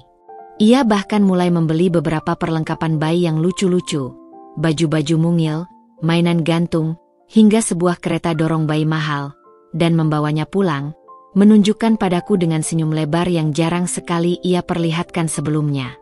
Ia sesekali membelai perutku, berbicara pelan pada calon bayinya dengan suara lembut, sebuah pemandangan yang membuat hatiku sedikit menghangat, meski rasa canggung dan status kami yang tak biasa masih sering menyelimuti. Namun, di balik kegembiraan Bapak Dirgantara, suasana di rumah terasa semakin dingin, seolah membeku. Ibu Renata, yang sebelumnya hanya menarik diri dan menunjukkan sikap pasif-agresif, kini mulai menunjukkan sikap yang lebih terang-terangan dan menusuk. Tatapannya semakin menusuk, syarat akan kecurigaan, kesedihan yang mendalam, dan amarah yang tersembunyi. Ia seringkali, kebetulan, muncul saat aku sedang makan, beristirahat, atau bahkan hanya sekadar berjalan di lorong, lalu pergi begitu saja tanpa sepatah kata pun, meninggalkan aura ketidaknyamanan. Aku tahu, ia sengaja ingin aku merasa tidak nyaman, ingin membuatku merasa seperti pengganggu yang tak diinginkan. Suatu pagi yang cerah, saat aku sedang menuruni tangga menuju ruang makan, aku mendengar samar-samar percakapan antara Ibu Renata dan seorang kerabat jauhnya, Tante Lena, yang sedang berkunjung. Mereka duduk di ruang tamu, dan suara Ibu Renata terdengar jelas, meskipun ia berusaha berbisik. Entah bagaimana, Dirga bisa sebegitu yakin Ayu bisa memberinya anak, kata Ibu Renata dengan nada sinis yang tajam, suaranya penuh kepahitan. Padahal, kami sudah mencoba bertahun-tahun, dengan dokter terbaik di dalam dan luar negeri, menghabiskan banyak biaya, dan hasilnya nihil. Dokter-dokter itu bahkan menyerah. Apakah ini hanya kebetulan? Atau ada hal lain yang tidak kita ketahui? Lena. Tante Lena menanggapi dengan suara pelan yang tak begitu jelas. Namun aku bisa menangkap beberapa kata seperti, anak haram, tipuan, dan permainan licik. Darahku berdesir panas. Mereka menuduhku. Menuduh kehamilanku adalah sebuah tipuan. Atau bahkan lebih parah, anak yang kukandung bukan dari Bapak Dirgantara. Amarah menyelimutiku, rasanya ingin berbalik dan membantah semua tuduhan itu. Namun aku berusaha keras menahan diri dan kembali ke kamarku tanpa ketahuan. Biarlah mereka berbisik, aku tidak akan meladeninya. Tidak hanya bisik-bisik dan tatapan menusuk, tekanan juga datang dalam bentuk lain yang lebih personal dan mengintimidasi. Suatu malam, saat aku sendirian di ruang makan, menikmati kudapan yang disiapkan Mbak Sumi, aku menemukan secari kertas kecil tergeletak di samping piringku. Kertas itu dilipat rapi, dan di dalamnya terdapat tulisan tangan yang sangat rapi dan elegan. Namun kata-katanya menusuk tepat ke ulu hati. Apakah kamu yakin anak ini adalah keturunan sah? Hati-hati, karma itu nyata. Ingat, tak ada rahasia yang bisa disimpan selamanya. Aku langsung tahu itu dari Ibu Renata. Jantungku berdegup kencang. Rasa takut merayap di punggungku. Ia mencoba membuatku takut, meragukan diriku sendiri, bahkan meragukan kesucian janin yang kukandung. Itu adalah serangan mental yang kejam. Aku menceritakan ini kepada Mbak Sumi. Wajahnya terlihat khawatir dan tegang. Nona harus hati-hati sekali. Nona, ada saja orang yang tidak senang dengan kebahagiaan orang lain. Apalagi di lingkungan seperti ini yang penuh dengan persaingan dan intrik. Nasihatnya, suaranya berbisik. Tapi Nona jangan takut. Nona punya Allah. Nona punya Bapak Dirgantara yang sangat bahagia. Dan Nona punya saya. Kita akan jaga Nona dan bayi Nona. Kata-kata Mbak Sumi sedikit memberiku kekuatan. Bapak Dirgantara juga merasakan perubahan suasana di rumah, meskipun ia tidak tahu detail intrik atau ancaman terselubung yang terjadi. Ia sering mencoba menjembatani hubungan antara aku dan Ibu Renata, mengajak kami makan malam bersama di luar, atau mencoba bicara baik-baik dengan Ibu Renata agar lebih menerima situasiku. Namun, semua usahanya sia-sia. Ibu Renata selalu beralasan sibuk, tidak enak badan, atau tiba-tiba harus pergi. Semakin beliau mencoba mendekatkan kami, semakin jauh pula Ibu Renata menghindar. Bahkan kadang melontarkan sindiran halus kepada Bapak Dirgantara tentang prioritas baru di rumah ini atau rasa tidak nyaman yang ia rasakan. Aku tahu, ini adalah bagian dari harga yang harus kubayar. Aku harus kuat. Aku harus bertahan. Demi keluargaku, yang kini hidup jauh lebih baik, terbebas dari kemiskinan dan ancaman utang. Demi bayi di dalam kandunganku, yang tak bersalah dan berhak tumbuh dalam kedamaian. Aku harus bertahan di tengah intrik dan tekanan psikologis yang semakin meningkat ini. Namun, terkadang, kesendirian di rumah megah itu, yang seharusnya menjadi istana, terasa jauh lebih berat daripada ancaman lintah darat di masa lalu. Ancaman itu nyata dan fisik, tapi setidaknya aku punya keluarga yang berjuang bersamaku. Kini, di sini, aku berjuang sendirian melawan bayangan, bisikan, dan serangan mental yang tak terlihat. Setiap hari adalah pertarungan baru untuk menjaga kewarasan dan kekuatan. Di tengah pusaran intrik dan tekanan di rumah mewah Bapak Dirgantara, aku menemukan satu lagi kepedihan yang tak terucap, sebuah luka yang menganga di dalam jiwaku, jarak yang kian melebar antara aku dan keluarga asliku. Ironisnya, mereka justru hidup jauh lebih nyaman dan damai berkat pengorbananku. Ayah, Ibu, Bima, dan Rani kini pindah ke sebuah rumah sederhana tapi bersih dan nyaman di komplek perumahan menengah, jauh dari ancaman penagih utang. Rumah itu dilengkapi dengan perabotan baru yang layak, sebuah televisi, dan bahkan kulkas. Ibu bisa berobat secara teratur ke klinik yang lebih baik, dan kondisinya membaik pesat. Batuknya jarang terdengar, wajahnya tak lagi pucat. Adik-adikku, Bima dan Rani, masuk sekolah terbaik di kota, dan Bima bahkan mulai menabung untuk kursus montir impiannya, membeli buku-buku otomotif. Aku tahu, semua ini adalah hasil dari pengorbanan terbesarku, sebuah harga yang harus kubayar dengan harga diriku sendiri. Aku seharusnya bahagia melihat mereka hidup tenang, tanpa beban, dan punya masa depan cerah. Namun, rasa rindu dan sepi menggerogoti jiwaku setiap hari. Aku tak bisa lagi setiap pagi menikmati sarapan sederhana buatan ibu dengan obrolan ringan, mendengar celotehan lucu Rani yang kini bisa membeli krayon sendiri, atau candaan Bima yang kadang konyol dan membuatku tertawa lepas. Jadwal kunjunganku sangat terbatas, hanya bisa seminggu sekali. Itu pun harus diatur dan mendapat persetujuan Bapak Dirgantara. Alasan yang diberikan selalu sama. Aku harus menjaga kesehatan dan tidak boleh terlalu lelah demi bayi. Tapi aku tahu, ada alasan lain yang tak terucap. Bapak Dirgantara ingin menjaga citra dan menjaga jarak antara istri keduanya dengan kehidupan lamanya, mencegah rumor tak enak. Dan mungkin juga, Ibu Renata tidak ingin aku terlalu sering keluar dari sangkar emas ini, seolah aku adalah properti yang harus dijaga ketat. Setiap kali aku berkunjung, rasanya seperti menjadi tamu di rumah sendiri. Keluarga baruku sudah terbiasa dengan fasilitas yang kusediakan, dan kadang, aku merasa mereka melihatku sebagai sumber uang, bukan lagi sebagai Ayu yang dulu. Aku tahu itu pikiran yang kejam, sebuah tuduhan tak adil untuk orang tuaku yang sangat kucintai, tapi terkadang terbesit di benakku, membuat hatiku perih. Ayah dan ibu selalu berterima kasih dengan tatapan mata yang penuh rasa bersalah dan iba, tetapi ada canggung di antara kami. Mereka segan, terlalu sungkan untuk meminta hal-hal kecil sekalipun. Padahal dulu kami berbagi segalanya tanpa ragu, tanpa beban. Interaksi kami menjadi lebih formal, seolah ada dinding tak terlihat yang memisahkan kami. Bima dan Rani, meskipun bahagia dengan kehidupan baru mereka, juga tampak sedikit berbeda. Bima kadang menatapku dengan sorot mata iba dan penuh pengertian, seolah ia tahu beban yang kupikul, ia yang paling memahami. Rani, si bungsu yang polos, paling sering menangis dan merengek saat aku pamit pulang. Pelukannya erat sekali di leherku, membuatku sulit bernapas. Kak Ayu jangan pergi.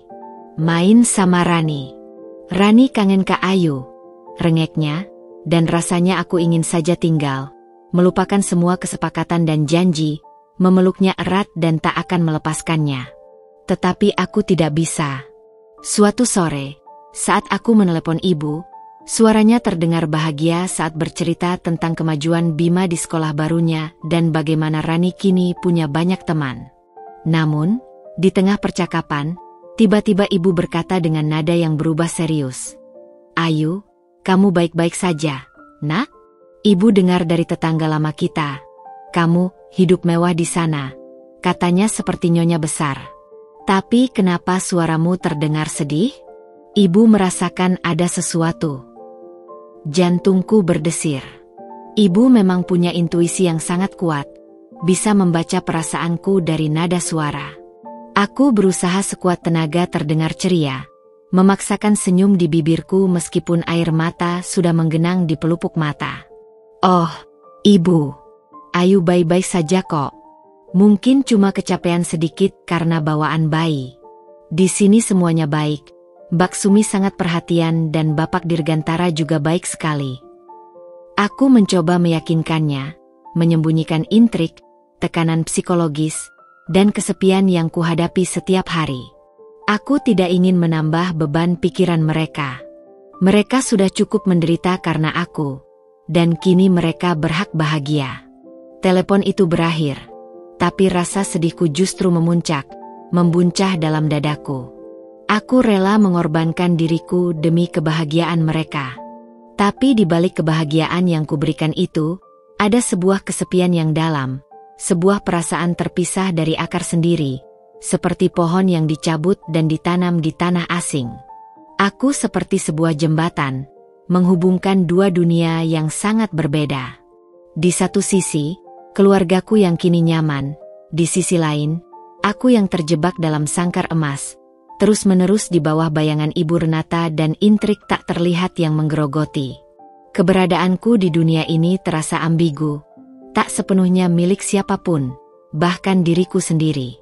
Aku adalah seorang istri yang tak dicintai, seorang anak yang berkorban, seorang ibu yang menanti, dan seorang wanita yang hilang di tengah kemewahan. Memasuki trimester kedua kehamilan, kondisiku semakin prima. Perutku yang kian membesar adalah bukti nyata sebuah kehidupan baru yang tumbuh di dalam diriku. Aku mulai merasakan tendangan-tendangan lembut. Dari bayiku, kadang di pagi hari, kadang di malam hari. Setiap tendangan itu adalah pengingat akan kehidupanku yang lain, kehidupan yang memberiku kekuatan untuk menghadapi semua tekanan dan intrik di rumah ini. Bapak Dirgantara semakin memanjakanku. Semua keinginanku dituruti, mulai dari makanan yang kuinginkan hingga pakaian yang nyaman. Beliau bahkan sesekali menyempatkan diri untuk ikut sesi USG bersamaku. Raut wajahnya selalu terpancar kebahagiaan dan kebanggaan setiap kali melihat monitor, menyaksikan tumbuh kembang calon penerusnya. Namun, semakin terlihat jelas kehamilanku, semakin menjadi-jadi pula sikap Ibu Renata. Ia seperti bayangan gelap yang terus mengikutiku, sebuah awan mendung yang siap menumpahkan badai kapan saja. Bisik-bisik dari para pelayan yang bersimpati padaku mengatakan bahwa Ibu Renata sering menangis sendirian di kamarnya, atau terlihat berbicara sendiri dengan nada penuh kepahitan. Aku menduga, ia merasa semakin terdesak dan cemas. Posisinya sebagai istri sah, terasa terancam oleh kehadiran janin ini. Puncak ketegangan terjadi pada suatu sore, tepat di pesta ulang tahun Bapak Dirgantara yang ke-55. Pesta itu diadakan besar-besaran di halaman belakang Mensyahn yang luas, dihiasi lampu-lampu kerlap-kerlip dan bunga-bunga segar. Ratusan kolega bisnis, kerabat, dan tokoh penting kota berdatangan, mengenakan pakaian mewah dan menebarkan aroma parfum mahal. Aku, dengan perut membuncit yang sudah cukup terlihat, duduk di samping Bapak Dirgantara di meja utama. Di mata para tamu, seolah aku adalah bintang utama malam itu. Ibu Renata duduk di seberang kami, mengenakan gaun hitam panjang yang sangat elegan, namun wajahnya tampak kaku, seperti topeng tanpa ekspresi, meskipun senyum palsu sesekali ia paksakan saat ada yang menyapa. Di tengah hiruk-pikuk pesta, suara musik yang riuh, dan obrolan tamu yang ramai, saat Bapak Dirgantara sedang sibuk berbincang dengan salah satu kolega pentingnya, aku merasakan sesuatu yang aneh. Aku baru saja mengambil segelas jus jeruk dari meja prasmanan, yang diambilkan oleh salah satu pelayan. Ketika seteguk jus itu melewati tenggorokanku, lidahku langsung merasakan sensasi pahit yang aneh, diikuti rasa terbakar di kerongkongan. Hanya seteguk, dan aku langsung merasa mual yang luar biasa. Perutku melilit hebat, seperti diremas-remas, dan pandanganku mulai buram, kepala terasa pusing berputar. Aku mencoba memanggil Mbak Sumi, yang biasanya selalu ada di dekatku, tapi dia tidak terlihat di antara kerumunan tamu. Seketika, seluruh tubuhku terasa lemas, dan aku hampir terjatuh dari kursi. Untungnya, Bapak Dirgantara menyadarinya dan segera menangkap tubuhku yang terkulai. "Ayu, kamu kenapa? Ada apa ini?" tanyanya panik, wajahnya berubah cemas. "Mual, Bapak. Perut saya sakit sekali, pusing," bisikku. Suaraku tercekat, sebelum pandanganku benar-benar gelap dan aku kehilangan kesadaran. Gelas jus yang tadi kupegang terlepas dari tanganku, jatuh ke lantai. Yang kudengar berikutnya hanyalah kegaduhan dan teriakan panik. Bapak Dirgantara langsung menggendongku dalam pelukannya, berlari membawaku masuk ke dalam rumah. Semua tamu menatap kaget, bisik-bisik langsung menyebar. Aku samar-samar mendengar suara seseorang berteriak, "Ambulans! Cepat panggil ambulans!" Dan, "Ada apa ini? Nona Ayu kenapa?" Suasana pesta mendadak berubah menjadi kepanikan massal. Saat aku sedikit sadar, merasakan tubuhku sedang diguncang, aku merasakan ada seseorang yang membantuku muntah di toilet. Itu adalah Mbak Sumi. Wajahnya berlinang air mata dan terlihat sangat cemas. "Nona, sadarlah Nona," katanya. Suaranya parau. Tak lama, aku merasakan tubuhku diangkat kembali dan dimasukkan ke dalam mobil. Aku mendengar Bapak Dirgantara berbicara dengan suara keras dan panik di telepon, memerintahkan sopir untuk melaju secepat mungkin ke klinik Dr. Aris. Di tengah kekacauan yang terjadi, tepat sebelum pintu mobil tertutup sepenuhnya, aku samar-samar membuka mata. Di antara kerumunan pelayan dan tamu yang panik, aku melihat Ibu Renata. Ia berdiri di ambang pintu masuk, menatapku yang sedang digotong Bapak Dirgantara. Wajahnya, yang tadi tampak kaku dan dingin, kini dihiasi sebuah seringai tipis, sebuah senyum kemenangan yang kejam. Tatapan matanya yang hampa kini memancarkan kepuasan yang menyeramkan. Dan yang paling membuatku terkejut, di genggaman tangannya, ia memegang sebuah gelas kecil. Gelas yang sama dengan yang kupakai tadi.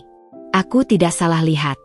Di dasar gelas itu, terlihat sisa bubuk berwarna putih yang tidak larut sempurna, mengendap di dasar. Seketika, kilasan memori muncul di benakku. Saat aku mengambil jus, Ibu Renata berdiri tepat di belakangku, dekat dengan meja prasmanan. Apakah dia yang melakukannya? Apakah dia yang menaruh bubuk itu ke dalam jusku? Jantungku mencelos. Pikiranku kalut, diliputi ketakutan yang mencekam. Mungkinkah Ibu Renata mencoba mencelakaiku dan bayiku? Tuduhan yang selama ini hanya berupa bisikan, kecurigaan yang kucoba tepis, kini terasa sangat nyata, terkonfirmasi oleh pemandangan di depanku. Rasa sakit di perutku semakin menjadi, namun rasa sakit di hatiku jauh lebih dalam. Terlebih lagi, aku teringat ucapan Tante Lena yang menyakitkan. Karma itu nyata. Mungkinkah ini karmaku karena telah merebut tempat Ibu Renata? Atau ini adalah intrik kejam yang harus kuhadapi, pertarungan hidup dan mati yang sesungguhnya? Aku tahu satu hal, hidupku dan bayiku kini dalam bahaya yang nyata. Jeritan panik Bapak Dirgantara dan deru mesin mobil mewah yang melaju kencang membelah malam, menjadi satu-satunya hal yang mampu menembus kesadaranku yang remang. Aku merasakan sakit yang luar biasa di perut, seperti tusukan belati yang berulang kali menghunjam. Mbak Sumi terus memelukku erat di kursi belakang mobil, membisikkan doa-doa dan ayat-ayat suci yang sayup-sayup kudengar di antara rasa sakit yang menderu. Wajah Bapak Dirgantara di depanku terlihat tegang dan pucat, bibirnya komat-kamit memanjatkan doa. Ia terus memegang erat tanganku, menggosok-gosoknya, dan memerintahkan sopir untuk lebih cepat lagi melaju, mengabaikan batas kecepatan. Bertahan, ayo, bertahanlah, demi anak kita. Suaranya bergetar, dipenuhi ketakutan yang mendalam, sebuah ketakutan yang belum pernah kulihat darinya. Jangan menyerah, yuk. Setibanya di klinik Dr. Aris, mobil kami langsung disambut oleh tim medis yang sudah siaga, seolah mereka telah diberitahu sebelumnya. Dr. Aris sendiri tampak cemas, raut wajahnya serius. Aku langsung dibawa masuk ke ruang pemeriksaan dengan tergesa-gesa. Suara-suara di sekitarku samar, teredam oleh denyutan di kepalaku. Aku mendengar istilah-istilah medis yang asing, namun terdengar menakutkan, indikasi keracunan akut, detak jantung bayi melemah, pendarahan internal, perlu tindakan segera. Jantungku terasa mencelos. Pendarahan? Apakah bayiku baik-baik saja? Apakah aku akan kehilangan dia? Aku merasakan dinginnya gel pada perutku, lalu alat USG yang digerakkan oleh Dr. Aris.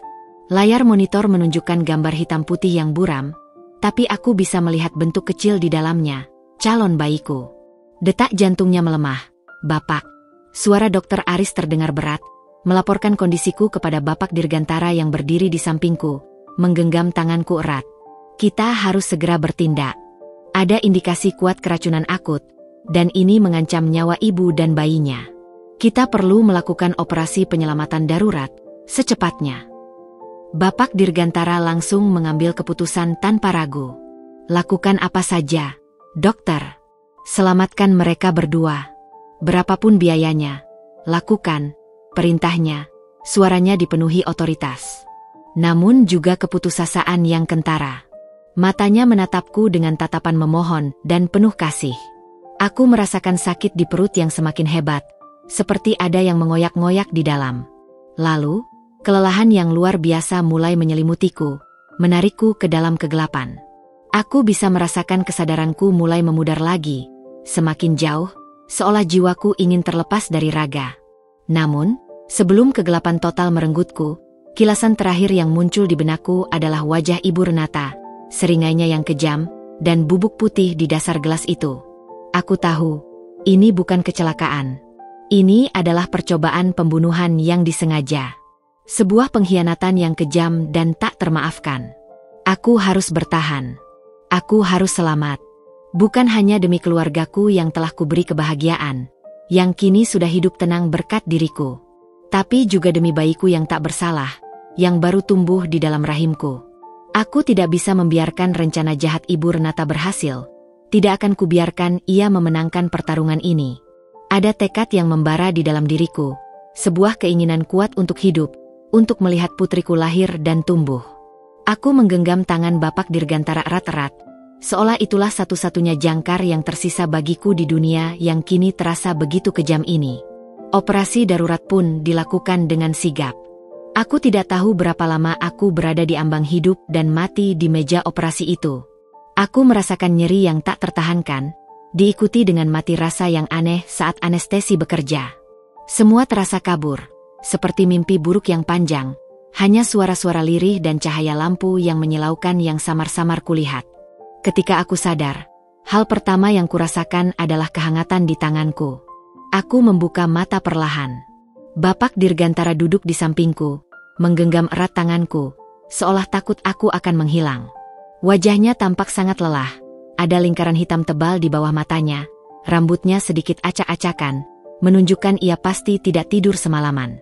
Namun, sorot matanya penuh kelegaan yang luar biasa, seolah beban beribu ton telah terangkat dari pundaknya. Aku melihat selang infus menancap di lenganku, dan tubuhku terasa sangat lemah. "Ayu, kamu sadar," bisiknya. Suaranya parau dan tercekat. "Alhamdulillah. Alhamdulillah. Terima kasih ya Allah." Ia mengusap kepalaku lembut. Aku mencoba bicara, tapi suaraku serak, tenggorokanku kering. "Bayiku, bagaimana bayi saya, Bapak?" Tanyaku dengan susah payah. Itu adalah hal pertama yang ingin ku ketahui. Bapak Dirgantara tersenyum tipis, senyum yang tulus dan menghangatkan hatiku. "Bayimu selamat, Ayu. Putri kita selamat. Dia lahir prematur, tapi dokter bilang dia kuat, tangisannya kencang. Dia sedang di inkubator, tapi kondisinya stabil dan akan segera pulih." Air mata kelegaan membanjiri pipiku. Kali ini bukan karena kesedihan, melainkan kebahagiaan yang tak terhingga. Putriku. Aku punya putri. Aku berhasil. Aku berhasil mempertahankan dia. Namun, di tengah kelegaan dan kebahagiaan itu, wajah Ibu Renata kembali terlintas di benakku. Aku tahu, masalah belum selesai. Justru, ini baru permulaan dari babak baru dalam hidupku. Sebuah babak yang mungkin akan jauh lebih rumit dan penuh bahaya. Aku harus kuat, demi putriku. Ketika aku pulih perlahan di kamar rumah sakit yang tenang, di bawah pengawasan ketat tim medis, Bapak Dirgantara tak pernah jauh dariku. Ia memastikan semua kebutuhan medis terpenuhi, tak peduli berapa biayanya, dan selalu ada di sisiku, bahkan di tengah kesibukannya mengelola perusahaan besar. Mbak Sumi juga sering datang menjenguk, membawa makanan rumahan yang lezat dan senantiasa memberikan dukungan moral, mengusap kepalaku dengan lembut. Keluarga asliku, ayah, ibu, Bima, dan Rani, juga datang menjenguk beberapa kali. Mereka sangat khawatir dan sedih melihat kondisiku yang masih lemah. Ayah dan ibu tak henti-hentinya menangis haru saat melihatku dan putri kecilku yang selamat, bersyukur tak terkira. Mereka tak henti-hentinya memuji kekuatanku yang telah berjuang sendirian. Selama masa pemulihan itu, Bapak Dirgantara menceritakan apa yang sebenarnya terjadi setelah aku pingsan di pesta ulang tahunnya. Panik melanda seluruh Menshan. Saat aku dilarikan ke rumah sakit, Bapak Dirgantara segera melaporkan kejadian itu. Tak lama kemudian, polisi tiba di tempat kejadian, mengamankan lokasi pesta. Mereka menemukan sisa bubuk aneh di dasar gelas jus yang kupegang dan juga di meja prasmanan, menyimpulkan bahwa ada upaya sabotase. Beberapa pelayan yang curiga bersaksi melihat Ibu Renata berada di sekitar area prasmanan sesaat sebelum aku mengambil jus, dan bahkan ada yang mengaku melihat Ibu Renata mencampurkan sesuatu ke dalam minuman. Awalnya Ibu Renata bersikeras membantah semuanya. "Ayu," kata Bapak Dirgantara dengan suara berat, raut wajahnya penuh kekecewaan dan penyesalan yang mendalam. Ia mengusap wajahnya lelah. Dia bilang itu hanya kebetulan, atau ada orang lain yang melakukannya untuk menjebaknya. Dia mencoba memutarbalikkan fakta. Ia berhenti sejenak, menghela napas panjang. Tapi bukti semakin kuat. Polisi menemukan rekaman CCTV dari kamera tersembunyi di area prasmanan yang dengan jelas menunjukkan dia berdiri di dekat meja jusmu sesaat sebelum kamu mengambilnya. Bubuk itu dianalisis di laboratorium forensik, dan ternyata itu adalah sejenis obat kuat yang dalam dosis tinggi bisa menyebabkan kontraksi hebat pada ibu hamil dan pendarahan hebat. Jumlahnya memang tidak mematikan, dokter bilang, tapi cukup untuk menyebabkan keguguran pada trimester awal. Napas Bapak Dirgantara terdengar berat, penuh kepedihan. Setelah didesak dan dihadapkan dengan bukti-bukti tak terbantahkan itu, termasuk kesaksian para pelayan dan hasil laboratorium, akhirnya dia mengakui perbuatannya. Dia bilang dia gelap mata, tidak tahan melihat kebahagiaanku dan kehamilanmu. Dia merasa sudah tidak punya apa-apa lagi, kehilangan segalanya setelah tahu tak bisa punya anak. Mendengar pengakuan itu, hatiku terasa campur aduk. Ada rasa marah yang membuncah, kemarahan atas tindakan kejam yang hampir merenggut nyawa bayiku. Namun, di balik kemarahan itu, juga ada sedikit iba. Aku mengerti rasa sakitnya, rasa putus asa karena tidak bisa memiliki anak, sebuah impian yang ia perjuangkan selama belasan tahun. Namun, perbuatannya sangatlah kejam dan hampir merenggut nyawaku dan bayiku yang tak berdosa. Itu adalah batas yang tak boleh dilewati. Sekarang Ibu Renata sudah diamankan pihak kepolisian. Dia sudah ditahan dan akan menjalani proses hukum. Lanjut Bapak Dirgantara, matanya menatapku dengan tatapan menyesal dan penuh penyesalan. Aku sudah menceraikannya. Ayo. Surat-suratnya sedang diproses pengacara. Semua asetnya sudah kubekukan, dan dia akan menghadapi proses hukum atas perbuatannya. Aku akan pastikan dia menerima hukuman yang setimpal atas apa yang telah dia lakukan padamu dan anak kita. Keputusan itu mengejutkanku, tetapi juga membuatku lega yang teramat sangat. Lingkungan rumah itu tidak akan lagi diwarnai ketegangan, intrik, dan bahaya yang mengancam. Aku bisa bernapas lebih lega, tanpa harus selalu merasa diawasi. Namun, beban psikologis dari kejadian itu tetap ada, membekas dalam ingatanku. Kejadian ini membuatku sadar betapa rentannya hidupku, dan betapa jauhnya seseorang bisa terdorong oleh rasa cemburu, keputusasaan, dan iri hati. Beberapa hari kemudian, putriku diperbolehkan keluar dari inkubator. Ia adalah bayi yang mungil, dengan berat sekitar 2,5 kg, berambut hitam lebat, dan memiliki bibir kecil yang mirip denganku. Tangisannya begitu nyaring dan kuat, membuat hatiku meleleh seketika. Untuk pertama kalinya, aku bisa menggendongnya dalam pelukanku, mencium keningnya yang lembut, dan merasakan kehangatan yang sesungguhnya dari seorang anak yang telah kurindukan. Aku memberinya nama Rani Salsabila.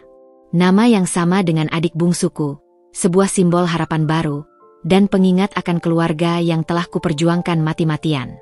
Kelahiran Rani adalah titik balik bagiku.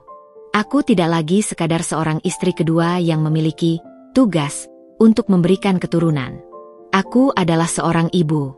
Sebuah peran baru yang datang dengan cinta yang murni dan tanpa syarat, sebuah cinta yang tak tergantikan. Di sisi lain, kebenaran tentang intrik Ibu Renata akhirnya terungkap dan konsekuensi berat harus ia tanggung. Babak baru dalam hidupku sudah dimulai, kini dengan seorang putri di pelukanku, menghadapi masa depan yang tak lagi sama, sebuah masa depan yang entah bagaimana akan kujalani.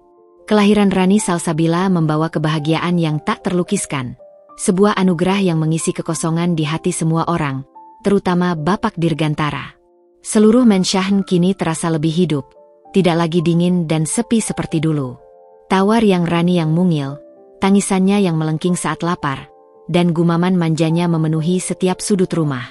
Bapak Dirgantara benar-benar berubah drastis sejak Rani lahir. Ia menjadi ayah yang penuh perhatian, sering begadang di samping inkubator Rani selama di rumah sakit, bahkan tak segan menggendong, mengganti popok, atau menyanyikan lagu pengantar tidur dengan suara yang jauh dari merdu. Melihatnya, hatiku sedikit melunak. Ia memang pantas mendapatkan kebahagiaan ini setelah sekian lama mendambakan seorang anak, sebuah pewaris yang ia impikan. Peranku sebagai seorang ibu kini menjadi fokus utamaku, menyerap seluruh perhatian dan tenagaku. Aku belajar banyak dari Mbak Sumi tentang merawat bayi, mulai dari cara menyusui yang benar, memandikan tubuh mungilnya dengan hati-hati, hingga menidurkan Rani dengan lembut di buayan. Mbak Sumi tak henti-hentinya memberikan dukungan dan nasihat, seolah ia adalah ibu kandungku sendiri, pengganti sosok ibu yang tak bisa selalu bersamaku. Ayah dan ibu juga sering datang berkunjung. Mereka sangat bahagia melihat cucu pertama mereka yang lucu dan sehat. Rani menjadi penghubung kuat antara aku dan keluarga asliku, membuat jarak yang sempat terasa lebar kini sedikit terjalin kembali.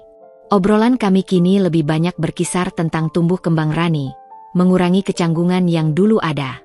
Namun, di balik kebahagiaan dan kelegaan ini, tantangan baru mulai muncul dan harus kuhadapi. Dengan kepergian Ibu Renata yang kini menjalani proses hukum, statusku sebagai istri kedua Bapak Dirgantara secara otomatis naik menjadi istri tunggal atau nyonya besar rumah ini. Aku kini adalah Nyonya Dirgantara, penguasa Mensahn megah ini. Tiba-tiba, aku dihadapkan pada tugas-tugas dan tanggung jawab yang tak pernah kubayangkan sebelumnya. Aku harus belajar mengelola rumah tangga yang besar dengan puluhan pelayan yang harus diatur, mengatur acara-acara sosial penting, mendampingi Bapak Dirgantara di pertemuan-pertemuan bisnis dan amal, serta menjaga citra keluarga terpandang ini di mata masyarakat elit. Aku, seorang gadis sederhana dari pinggir kota yang dulunya hanya tahu menjahit dan merangkai bunga, kini harus belajar etika pergaulan kaum elit, cara berbicara di depan umum dengan percaya diri, dan bagaimana menghadapi tatapan-tatapan penasaran dari orang-orang yang mengenalku sebagai mantan istri kedua, atau istri baru yang tiba-tiba muncul dan menguasai semuanya. Beberapa kolega lama Bapak Dirgantara masih memandangku dengan curiga dan sinis, seolah aku adalah penipu ulung yang berhasil menguasai Dirgantara. Aku sering merasa canggung, tidak pada tempatnya, dan inferiority kompleks mulai menghantuiku. Bapak Dirgantara menyadari kesulitanku beradaptasi. Ia mulai membimbingku dengan sabar, mengajariku seluk-beluk bisnis dan dunia sosialita yang rumit. "Kamu punya potensi, ayo," katanya suatu malam, sambil menatap Rani yang tertidur pulas di boks bayinya. "Aku percaya kamu bisa menjadi Nyonya Dirgantara yang baik, mendampingiku dan membesarkan Rani dengan baik." Ia bahkan mendaftarkanku ke beberapa kursus etika dan kepribadian, bahkan menyewa tutor privat untuk mengajariku bahasa Inggris dan tata krama bergaul. Ini semua adalah dunia baru yang sangat berbeda, sebuah loncatan besar dari kehidupanku sebelumnya, menuntutku untuk bertransformasi sepenuhnya. Di tengah semua itu, ada satu pertanyaan yang sering muncul di benakku, pertanyaan yang tak pernah berani kuucapkan keras-keras. Apakah aku mencintai Bapak Dirgantara? Beliau baik, bertanggung jawab, dan kini adalah ayah dari putriku. Ia telah menyelamatkan keluargaku dan memberikan kehidupan yang layak. Aku sangat menghormatinya. Tapi, apakah ada cinta di antara kami? Hubungan kami dimulai dari sebuah transaksi, sebuah kesepakatan pahit yang dipaksakan oleh keadaan. Kini, ia adalah suamiku, dan aku menghargai semua yang telah ia lakukan. Namun, cinta itu adalah sesuatu yang lain, sesuatu yang tak bisa dibeli dengan uang atau diatur oleh kontrak. Aku tahu, perjalanan ini masih sangat panjang. Ada banyak hal yang harus kupelajari, banyak rintangan yang harus kuhadapi, dan mungkin masih ada bayangan masa lalu yang akan menghantuiku. Tapi kini, dengan Rani di pelukanku, napasnya yang hangat di dadaku, dan dukungan dari Bapak Dirgantara serta Mbak Sumi, aku merasa memiliki tujuan yang lebih kuat. Aku adalah ibu dari Rani, dan aku akan melakukan segalanya untuk memastikan masa depannya aman, bahagia, dan penuh cinta. Tantangan baru telah menanti, dan aku harus siap menghadapinya, apapun yang terjadi. 6 bulan berlalu sejak kelahiran Rani Salsabila, putriku. Kehidupan di Mensyahen Bapak Dirgantara berangsur normal, atau setidaknya, aku mulai terbiasa dengan normal yang baru ini, sebuah rutinitas yang diwarnai tawa dan tangis bayi. Rani tumbuh menjadi bayi yang sehat dan aktif. Senyumnya yang merekah adalah obat penenang terbaik bagiku di tengah semua drama yang telah kulewati. Bapak Dirgantara semakin menunjukkan sisi kebapakan yang hangat. Ia tak lagi canggung menggendong Rani, mengajaknya bermain dengan mainan bayi, bahkan membaca buku cerita sebelum tidur. Hubungannya denganku perlahan-lahan bertransformasi dari sekadar kewajiban menjadi sebuah ikatan yang lebih dalam, yang dipupuk oleh kebahagiaan dan tanggung jawab bersama terhadap Rani. Meskipun aku masih sulit menyebutnya cinta. Rasa hormat dan penghargaan tumbuh di antara kami. Sebuah fondasi yang kuat, kursus-kursus etika dan kepribadian yang diberikan Bapak Dirgantara kepadaku mulai menunjukkan hasil yang signifikan. Aku tidak lagi secanggung dulu saat berinteraksi dengan kolega Bapak Dirgantara dalam acara-acara formal. Aku belajar bagaimana membawa diri dengan anggun, berbicara dengan sopan dan percaya diri di hadapan orang banyak, bahkan mulai bisa mengelola beberapa urusan rumah tangga yang besar dengan bantuan Mbak Sumi. Mbak Sumi adalah penyangga utamaku. Ia tak henti-hentinya memberikan dukungan, pujian, dan nasihat praktis yang sangat berharga. Namun, ketenangan itu tidak sepenuhnya tanpa riak. Kabar tentang proses hukum Ibu Renata sesekali sampai ke telingaku melalui bisik-bisik para pelayan atau informasi samar dari Mbak Sumi. Ia masih ditahan, dan kasusnya terus bergulir di pengadilan. Ada yang bilang ia berusaha mengajukan banding dengan segala cara. Ada juga yang mengatakan ia mencoba mencari celah hukum agar bisa bebas. Meskipun aku berusaha tidak memikirkannya dan fokus pada Rani, bayangan wajahnya saat terakhir kali kulihat, seringai tipis yang kejam itu, kadang masih menghantuiku dalam mimpi. Suatu siang yang cerah, saat Bapak Dirgantara sedang pergi ke kantor dan Rani sedang tidur siang pulas di kamar bayi, aku menerima telepon dari nomor tak dikenal. Aku ragu mengangkatnya, perasaan was-was menyelimuti. Tapi entah kenapa, ada dorongan kuat untuk menjawab panggilan itu. "Halo?" Sapaku hati-hati, suaraku sedikit bergetar. "Ini Ayu, kan?" Suara itu terdengar parau, serak, seolah lelah, namun aku langsung mengenalinya. Itu adalah suara Ibu Renata. Jantungku berdebar kencang, darah seolah berhenti mengalir. "Ibu Renata?" balasku, suaraku tercekat di tenggorokan. "Bagaimana Ibu bisa menelepon saya?" "Itu tidak penting," jawabnya, nadanya terdengar letih, tak lagi sinis atau tajam seperti dulu. "Aku hanya ingin bicara sebentar." "Tidak akan lama, sungguh." Aku terdiam di ujung telepon, menunggu. Apa yang ingin dia katakan? Mengapa ia menghubungiku setelah semua yang terjadi? "Aku tahu aku sudah melakukan kesalahan besar." Lanjutnya, suaranya sedikit bergetar, ada nada penyesalan yang samar namun tulus. "Aku tahu aku hampir membunuhmu dan bayimu. Itu perbuatan yang sangat keji. Aku tahu itu. Aku minta maaf, Ayu." Permintaan maaf itu mengejutkanku, membuatku terpaku. Aku tidak pernah menyangka akan mendengarnya, apalagi dari bibirnya langsung. "Aku tahu ini tidak akan mengubah apa-apa," tambahnya, seolah membaca pikiranku. "Aku tahu perbuatanku tidak bisa dimaafkan. Aku hanya ingin kamu tahu.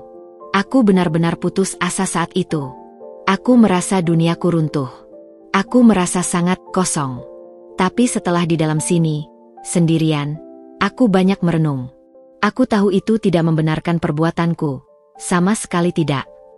Ada jeda panjang. Aku bisa mendengar napasnya yang berat. "Jaga Dirga baik-baik, Ayu. Dia pria yang baik, dia pantas bahagia. Dan jaga Rani. Dia penerus keluarga ini. Dia adalah harapanku yang dulu tidak bisa kumiliki." Suaranya pecah di kalimat terakhir, diiringi isakan tertahan. Aku bisa merasakan kesedihan yang mendalam di balik suaranya, kesedihan seorang wanita yang telah kehilangan segalanya, bahkan harapan.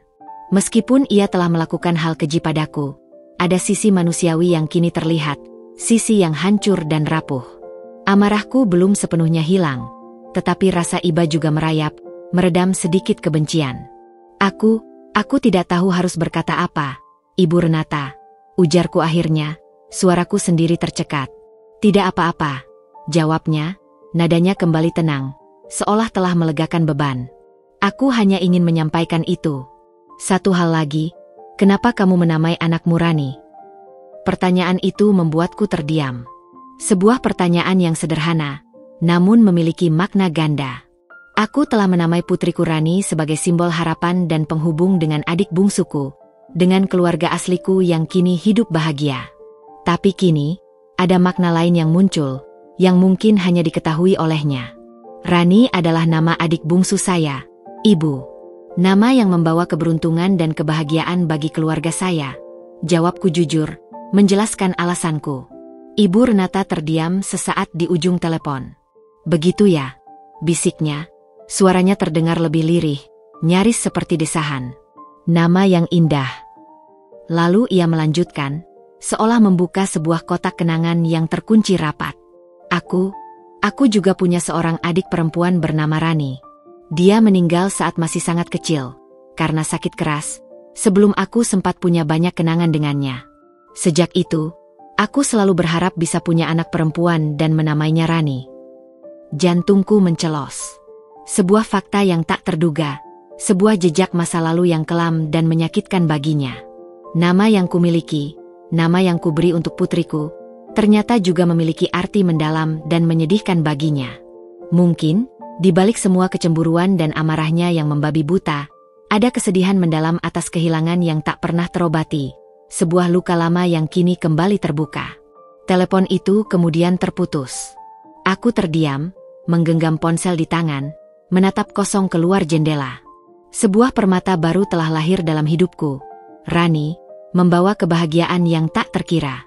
Dan di saat yang sama, Sebuah luka lama pada orang lain juga sedikit terkuak, memberikan pemahaman baru tentang kompleksitas manusia. Aku menyadari, kehidupan ini jauh lebih kompleks dari yang kubayangkan, penuh dengan nuansa abu-abu, bukan hanya hitam dan putih. Meskipun satu babak telah berakhir dengan terkuaknya kebenaran dan konsekuensi hukum, babak baru ini justru dipenuhi dengan pemahaman baru, dan mungkin, sebuah kesempatan untuk menyembuhkan luka yang tak terlihat, baik bagi diriku maupun bagi Ibu Renata, dalam cara yang tak pernah kubayangkan.